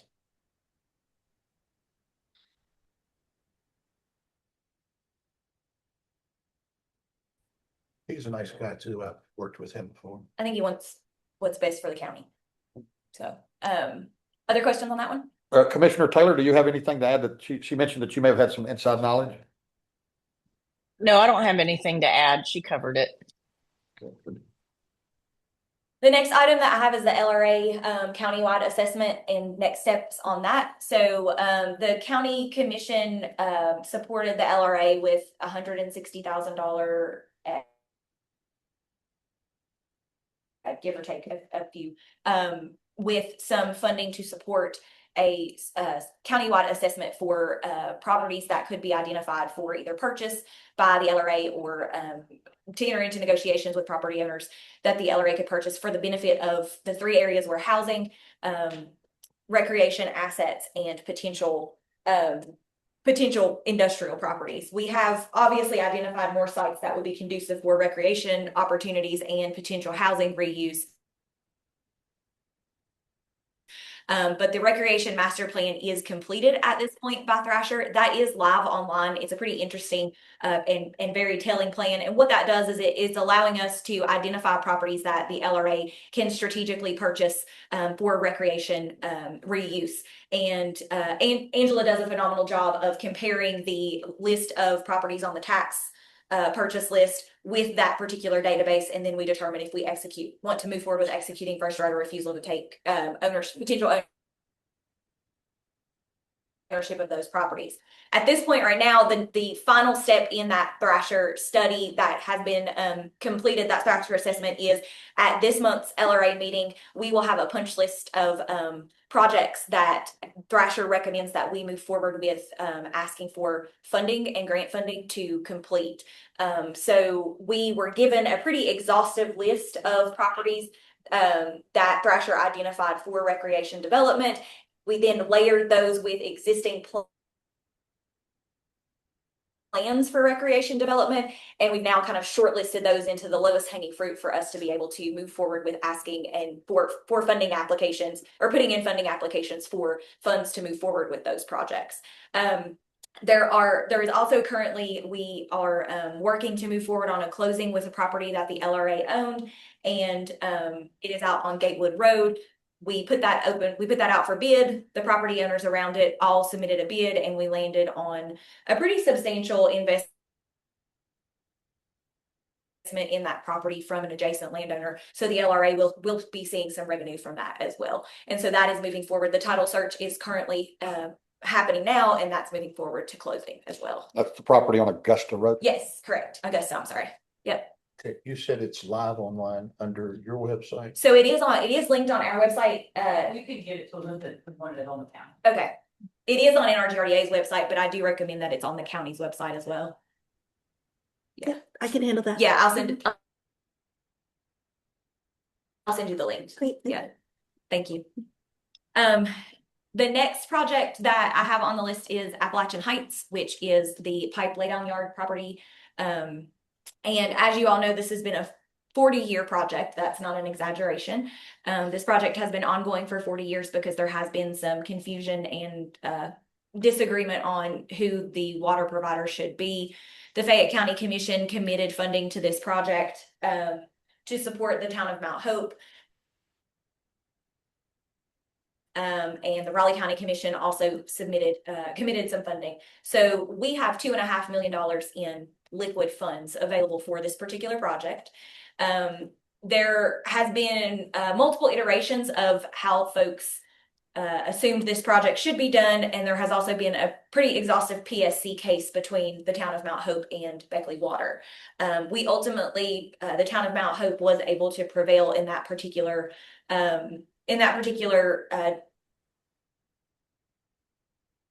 PSC filing or PSC case, and ultimately it was determined that that site, the Appalachian Heights site, is gray and undetermined, which means it is developer's choice as to who provides the water. So after we looked at 3 different scenarios, which was, scenario 1 was Mount Hope providing the water, scenario 2 was Beckley Water providing the water, and scenario 3 was Raleigh County PSD owning and maintaining the line and buying the water from Mount Hope. It has been determined and agreed upon by all parties, including the town of Mount Hope,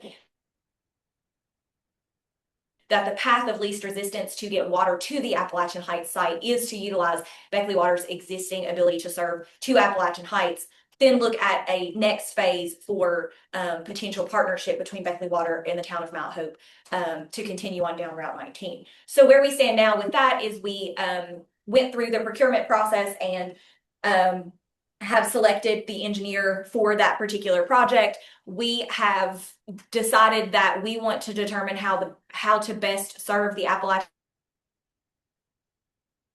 Heights site with the $2.5 million in cash that we have available without having to ask for existing funds.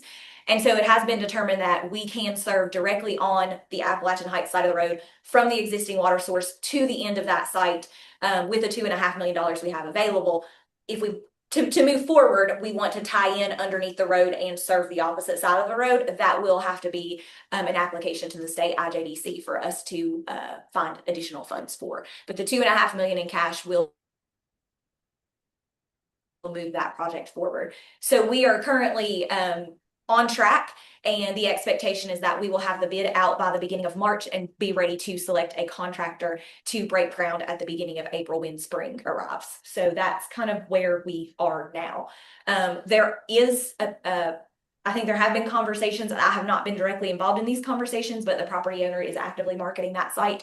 And I do think that the property owner may have some potential leads for that particular site. So that's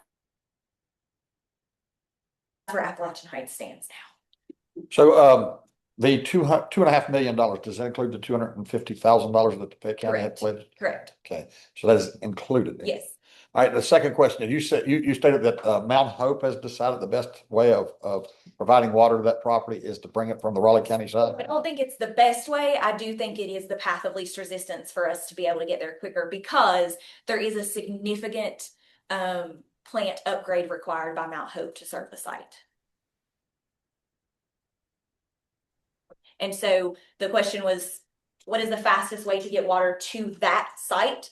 And then what do we need to look at after that? That involves Mount Hope, because it is going to be far more exhaustive and more expensive with funds we do not currently have. Well, I'll ask the question because I mean, I'm familiar with the area. We're all familiar with Mount Hope, Bradley, and the Crossroads Mall area. If we're providing water from Raleigh County to Bradley, it's coming from Raleigh County to north. If we provide water from Mount Hope, it would be Mount Hope providing it south. Correct. So we're talking about bringing it from Raleigh County north. How would that affect Fayette County? So this site is annexed into Raleigh County. Mount Hope is annexed into South. This site, only this parcel, not the town, only this parcel. Is Mount Hope is annexed into Mount Hope, but it's still part of Raleigh County. This site. Yeah, this site, correct. Okay. Yeah. Yeah, and so as long as we're clear, I mean, we have to be yeah. clear. I mean, the best case scenario, if we and I've said this multiple times over the last 5 years that we've argued about, or folks have argued about the best provider here. I mean, the water volume is in Mount Hope. We all know that. And the best case scenario, and I think, I won't speak for Mayor Kessinger, but I do believe that, he firmly believes that he wants to partner and be collaborative in this and figure out how, whether it's Raleigh PSD or Beckley Water, who is a private water company, how they can particularly look at an interconnection that continues to serve on down, because it is in the best interest of Mount Hope if they are simply just selling the water rather than having to maintain and build out the system. So if they have someone like Beckley Water or even Raleigh PSD that owns and maintains the line and purchases the water from Mount Hope, it is the best case scenario.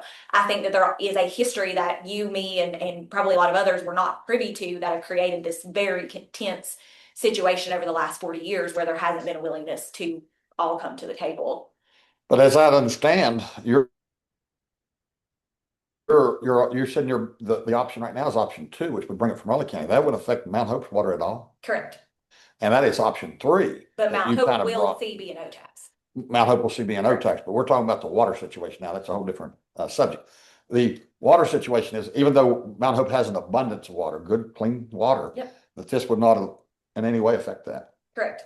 Yeah, there would be no use of their water. And they would not buy any water from Mount Hope. Correct. Both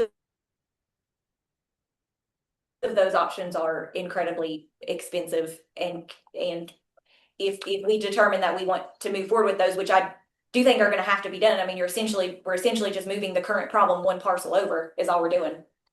But if we need to get water to that site, which is what has to happen because we have folks that are calling frequently for that site and have been for years, then the path of least resistance to get water to that site is moving forward with the Beckley Water option. And just to clarify, the allocation of that $250,000 was for water to be run from Mount Hope to that site, not. My understanding, the allocation, and Ruth, you'll have to check me on this, the allocation for that was to benefit the town of Mount Hope through the Appalachian Heights project. It didn't explicitly state that it had to be. I don't know what we'd have to go back and look at the minutes. Go back and look at that, yeah. Yeah. That would be very important. The word. And I have it as the commitment. So that is currently where we are with Appalachian Heights. The next one before we move on to Wolf Creek Park is the Meadow River Rail Trail project. I'm going to let Andy speak to this project, and then I'll kind of follow up after if you want. Good morning. Morning. The succinct update is that the request NRGRDA submitted to Senator Justice for $3.2 million for phase 4 of the Meadow River Rail Trail was included in the Senator's requests, congressional directed spending for the upcoming federal budget. As written in the application, of that 3.2 million, somewhere between 200 and 450,000 are estimated for the acquisition of the property, and then most of the remaining would be used for the design and construction of that. That trail, phase 4, is to continue from the current terminus of the trail in Nowlin, connecting to the property owned by the National Park Service. And so we're talking about the section that spans underneath the Highway 19 bridge. So making that final connection between the existing Meadow River Rail Trail and the Gauley River National Recreation Area.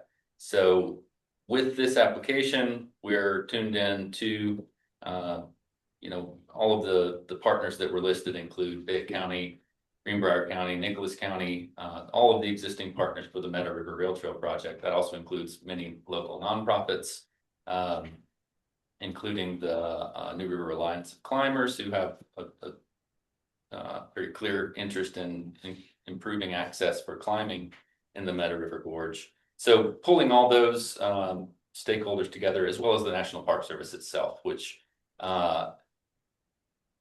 this section of the trail is within the, I might not get the term correct, but the designated boundary of the Gauley River Recreation Area, which means that certain sections south and east between where the Park Service owns and where the counties own the rail trail could eventually become part of the national park, but that would be a process of acquisition by the Park Service.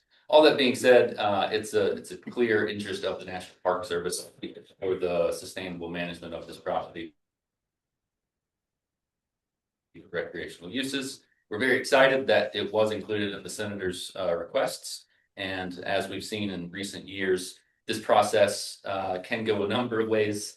In the past year, we saw all of the shortlisted projects essentially, well, none were included in last year's budget, but at this point, we are optimistically awaiting the upcoming budget to and certainly hoping that this project does make it into the federal budget. So you're saying the 3.2 million at this point is requested, it is not realized? It's requested and it was included in the submitted budget this week from the Department of Interior. So as long as Congress passes that budget with no changes, then it will be realized. And we have until February, this current continuing resolution, I think they have to pass the budget by January 28th. This is federal? Correct. Sorry. And it was how much to obtain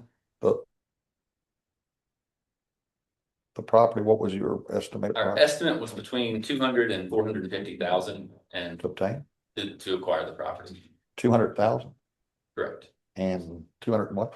Between 200 and 450,000. Now those negotiations are not active, mainly I think because the cash has not been in hand to show up. That would leave you roughly $3 million to develop and maintain. A little shy. Yeah. Yes, sir. Just, we're not Between down. 2.5 and 3. Yes, Yeah. sir. And the estimate for the construction was, I think, let's see, but we estimated between 2.3 and 2.7 for the construction. That requires nothing from us at this point, does it? Just an update? That's what we're talking? You all did provide a letter of support for that project. Yes. And that is on the Golly River, close to the Meadow River. Vice versa. It's on the Meadow River, close to the Golly. Okay. Well, I was somewhere in that area. I was lost, but I was heading somewhere. Picture standing on the Meadow River Bridge on 19 and the property to your right and to your left. There you go. All right. And then the final thing before we move into Wolf Creek Park, a couple years ago, it was 2023, I'm fairly certain. The Fayette County Commission was incredibly proactive about writing a list of priorities for the county. John, you were here, Allison, you were here as well. That is something that allowed us to move forward effectively to move some of those things ahead. I know one of those obviously was water sewer on the Route 19 area, prioritizing it for development, which obviously Appice is a key part of. Another item on that was the mega site project that we had identified and decided to move forward on. And so I know that we have not talked about that in previous years. I know there has been a lot of changes in the public sector, but I do think that that is something that the commission may want to consider again.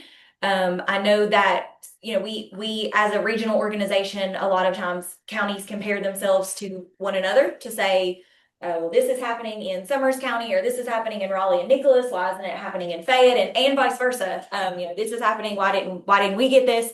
And so I just want to sort of make a commitment to the commission that it's NRGRDA's responsibility to activate and implement the priorities that you all set as a county commission.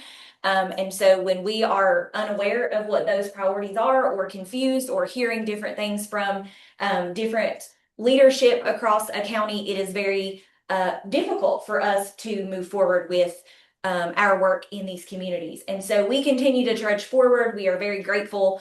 I will say I'm very grateful for the staff that the commission has here. They're a phone call away. I think I bug Angela and Ruth on a frequent basis, but it also is a challenge for us to be in settings where we're unsure of what exactly the priorities are for that particular county as it relates to economic development. So if that's something that we can help identify, we do, again, we've done that with our other counties, and we like to do that on an annual or every 2-year basis. I think it's time that we look back at that 2023 list and update that so that we can all kind of move forward in the collective direction together. And there's not confusion around what our staff needs to be prioritizing on behalf of the county, since we are a county sponsored entity. So that's something. Have there been mixed messages? I mean, or you're just asking us to update it? Yeah, I'm asking you all to update it, but I do think that, Allison, obviously you and I spend a ton of time together as my board chair. But I do think there are conversations that we end up being in that we're kind of unsure about which direction the county wants to head.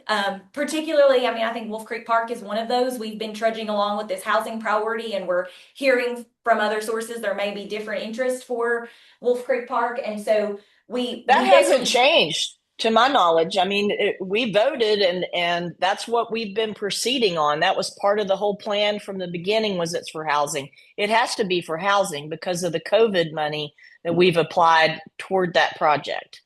Yeah. So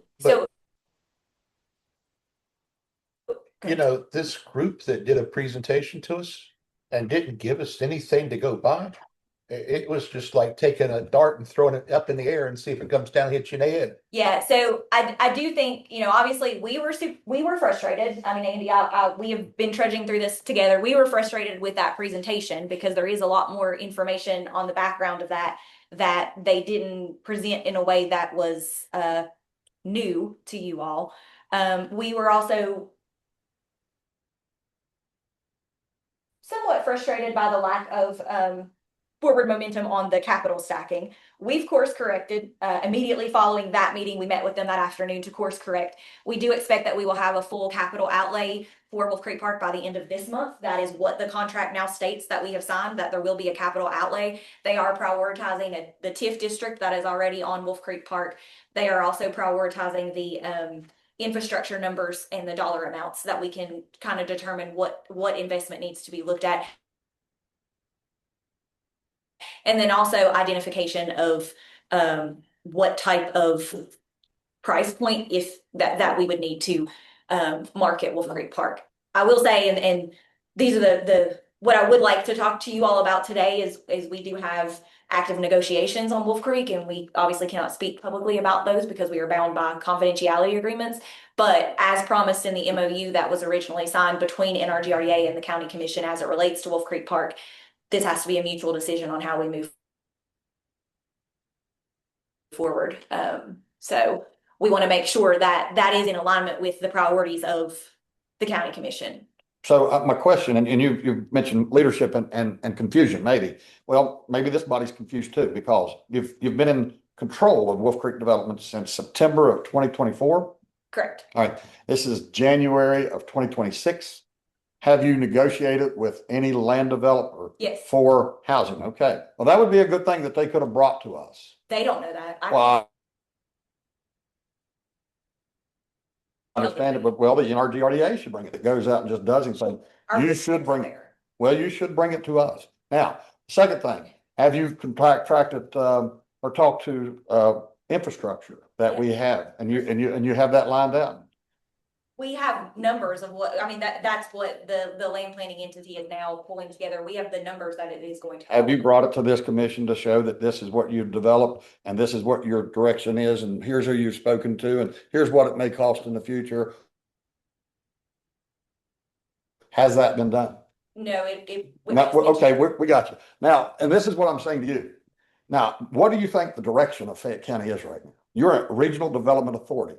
We just had a CVB come in here and tell us that the economic impact from 2.5 million people coming into this regional or this national park, and Raleigh County had a $340 million economic impact.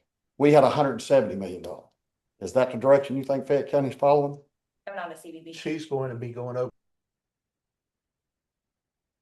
a lot of stuff with it. I understand. And but we're just rounding out what our directives are and what we should be looking at. And I think it has to be related to what industry the county is interested in. So, and that's what I meant. We're not going to be wishy-washy. We're pretty consistent in our message. Our message is to develop for our people, to develop our county. We are the hub of the visitation. Our sheriff's department absorbs the brunt of the law enforcement. Our fire departments absorb the brunt of the fire protection. And we want to know how we're to pay for all this. And we have to do it through business because we can't continue to tax our people to death. Sure, totally agree. I think again, there has to be an identification of which industry, whether that is the outdoor industry, whether that is a manufacturing industry, whether that is a data center industry. You all as the commissioners have to identify, because we can't, our expectation is, as always, we are balancing nature and commerce in Fayette County. We have to balance nature and commerce. We all do. Yes. And so, you know, we certainly do not want to move in a direction of targeting an industry that is focused on the natural economy if there is a desire to locate a different type of industry. And that is the unknown for us at this point. We know that if it's related to recreation, or if it is a industry that is ready to locate and responsibly develop, we will move forward with that. If there are other industries that there is a desire to locate, that is something that we do need to be sort of on the same page with. Well, I will make this statement about Fayette County. There are certain areas of Fayette County that does rely upon hospitality and Sure. Natural beauty and such. But Fayette County is the 5th largest county in the state of West Virginia. We have plenty of properties, and we're not just pigeonholed into one. We have to be diverse. And that's what we would ask from our NRG RDA, to be diverse. We need industry, we need recreation, we need housing, but we have to be diverse, because all areas it's not one size fit all. We have to not just concentrate on one end of Fayette County. We got to concentrate on all of Fayette County. Would you agree with that? Yeah, and we do have to work with the willing landowners as well. And so that is another challenge in all of our counties, but specifically in Fayette, the willing landowners are the ones that we have to prioritize. And right now, that is not of abundance. There are landowners that are hyper focused on recreation, and we're very grateful for that.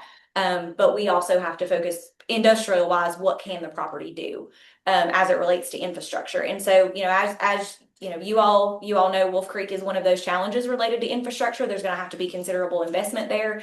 And the question is, where is that investment going to come from? Is it the county? Is that something that, you know, how do we want to move forward with that? But there is interest, there is housing interest now. We are in active negotiations. And so the determination is going to have to be made whose expectation is the expectation. We are focusing on housing there, which I think Allison confirmed.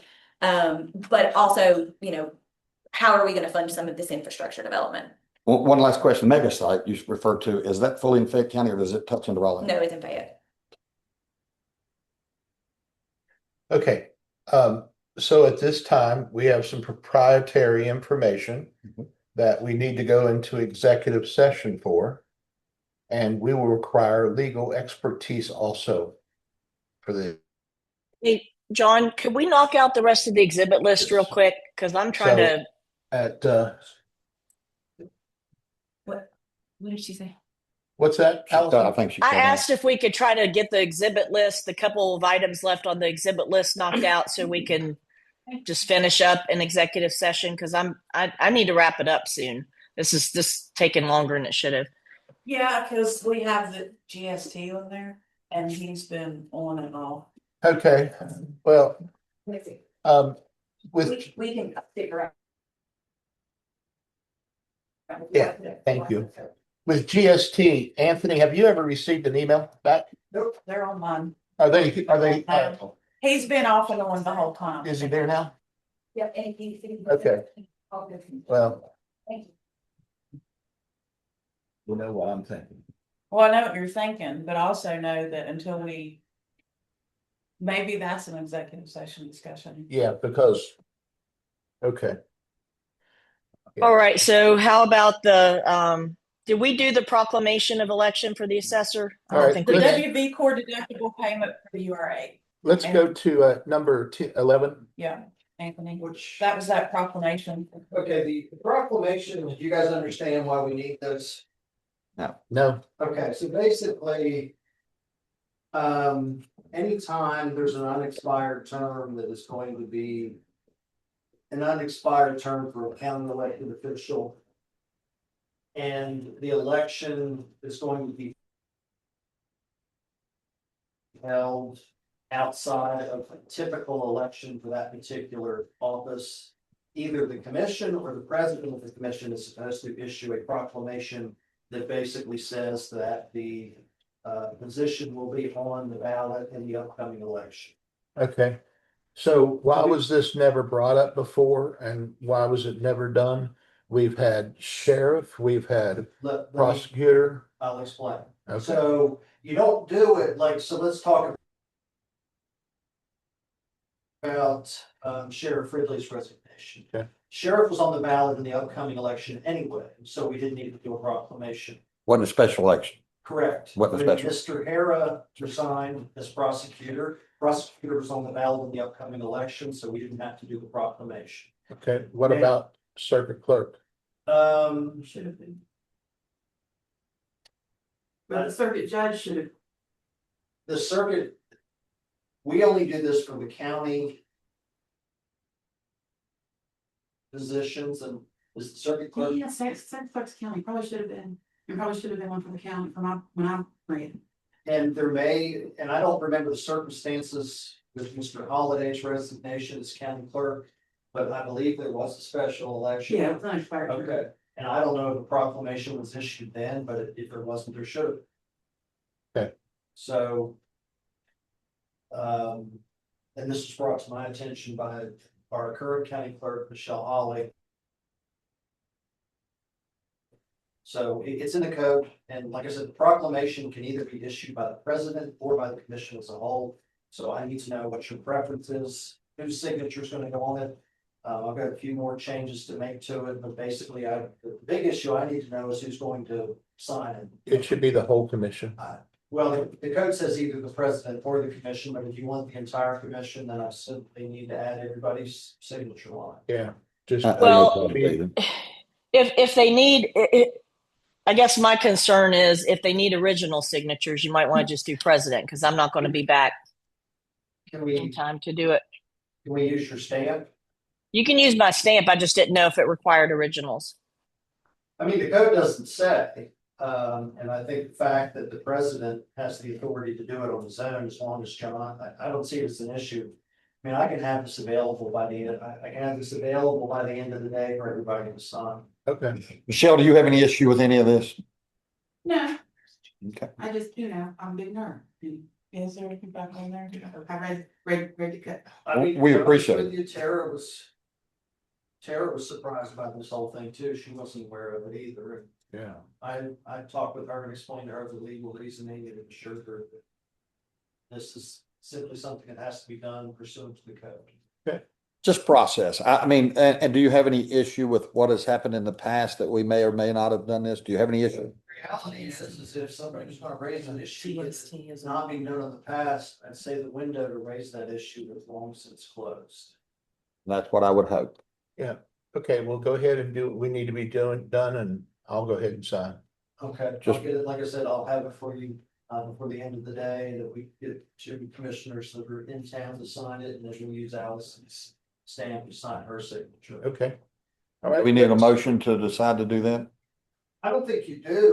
The only thing I needed to know was, one, I wanted to bring it to everybody's attention and have a conversation about it. Number two, I just needed to know that it's going to be signed by the entire commission and simply the president.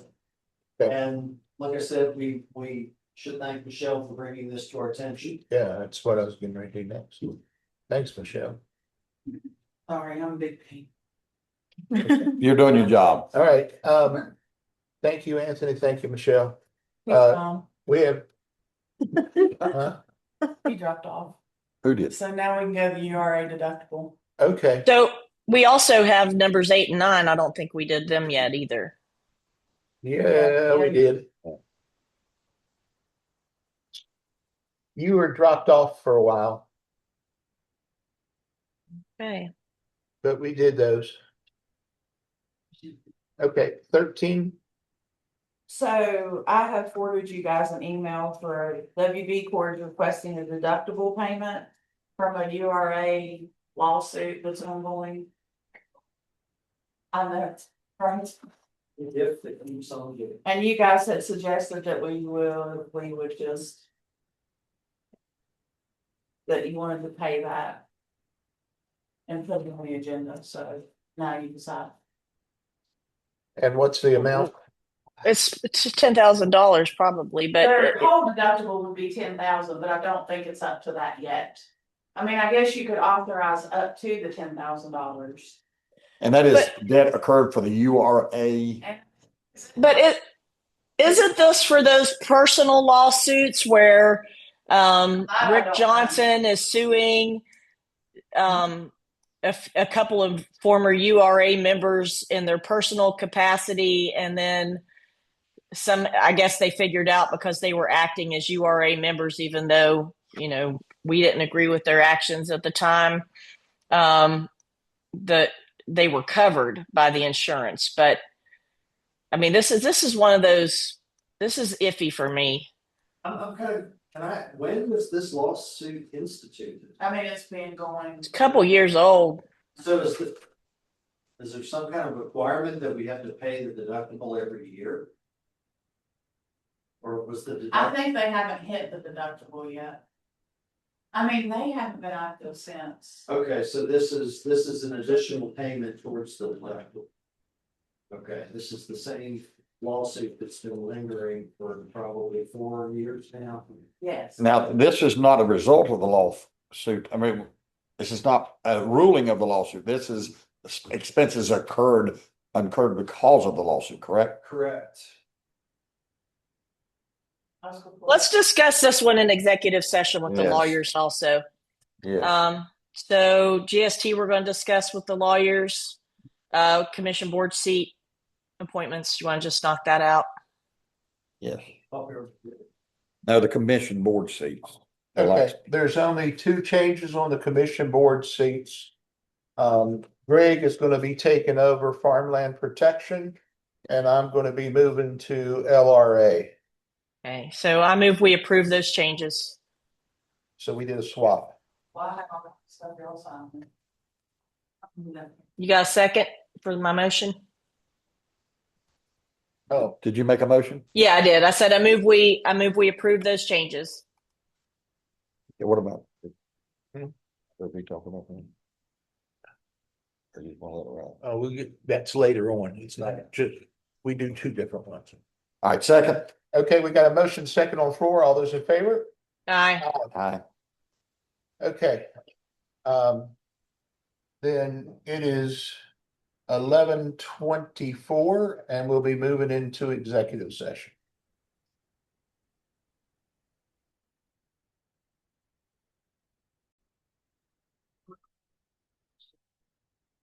Good afternoon. We come back out of executive session and no decisions were made.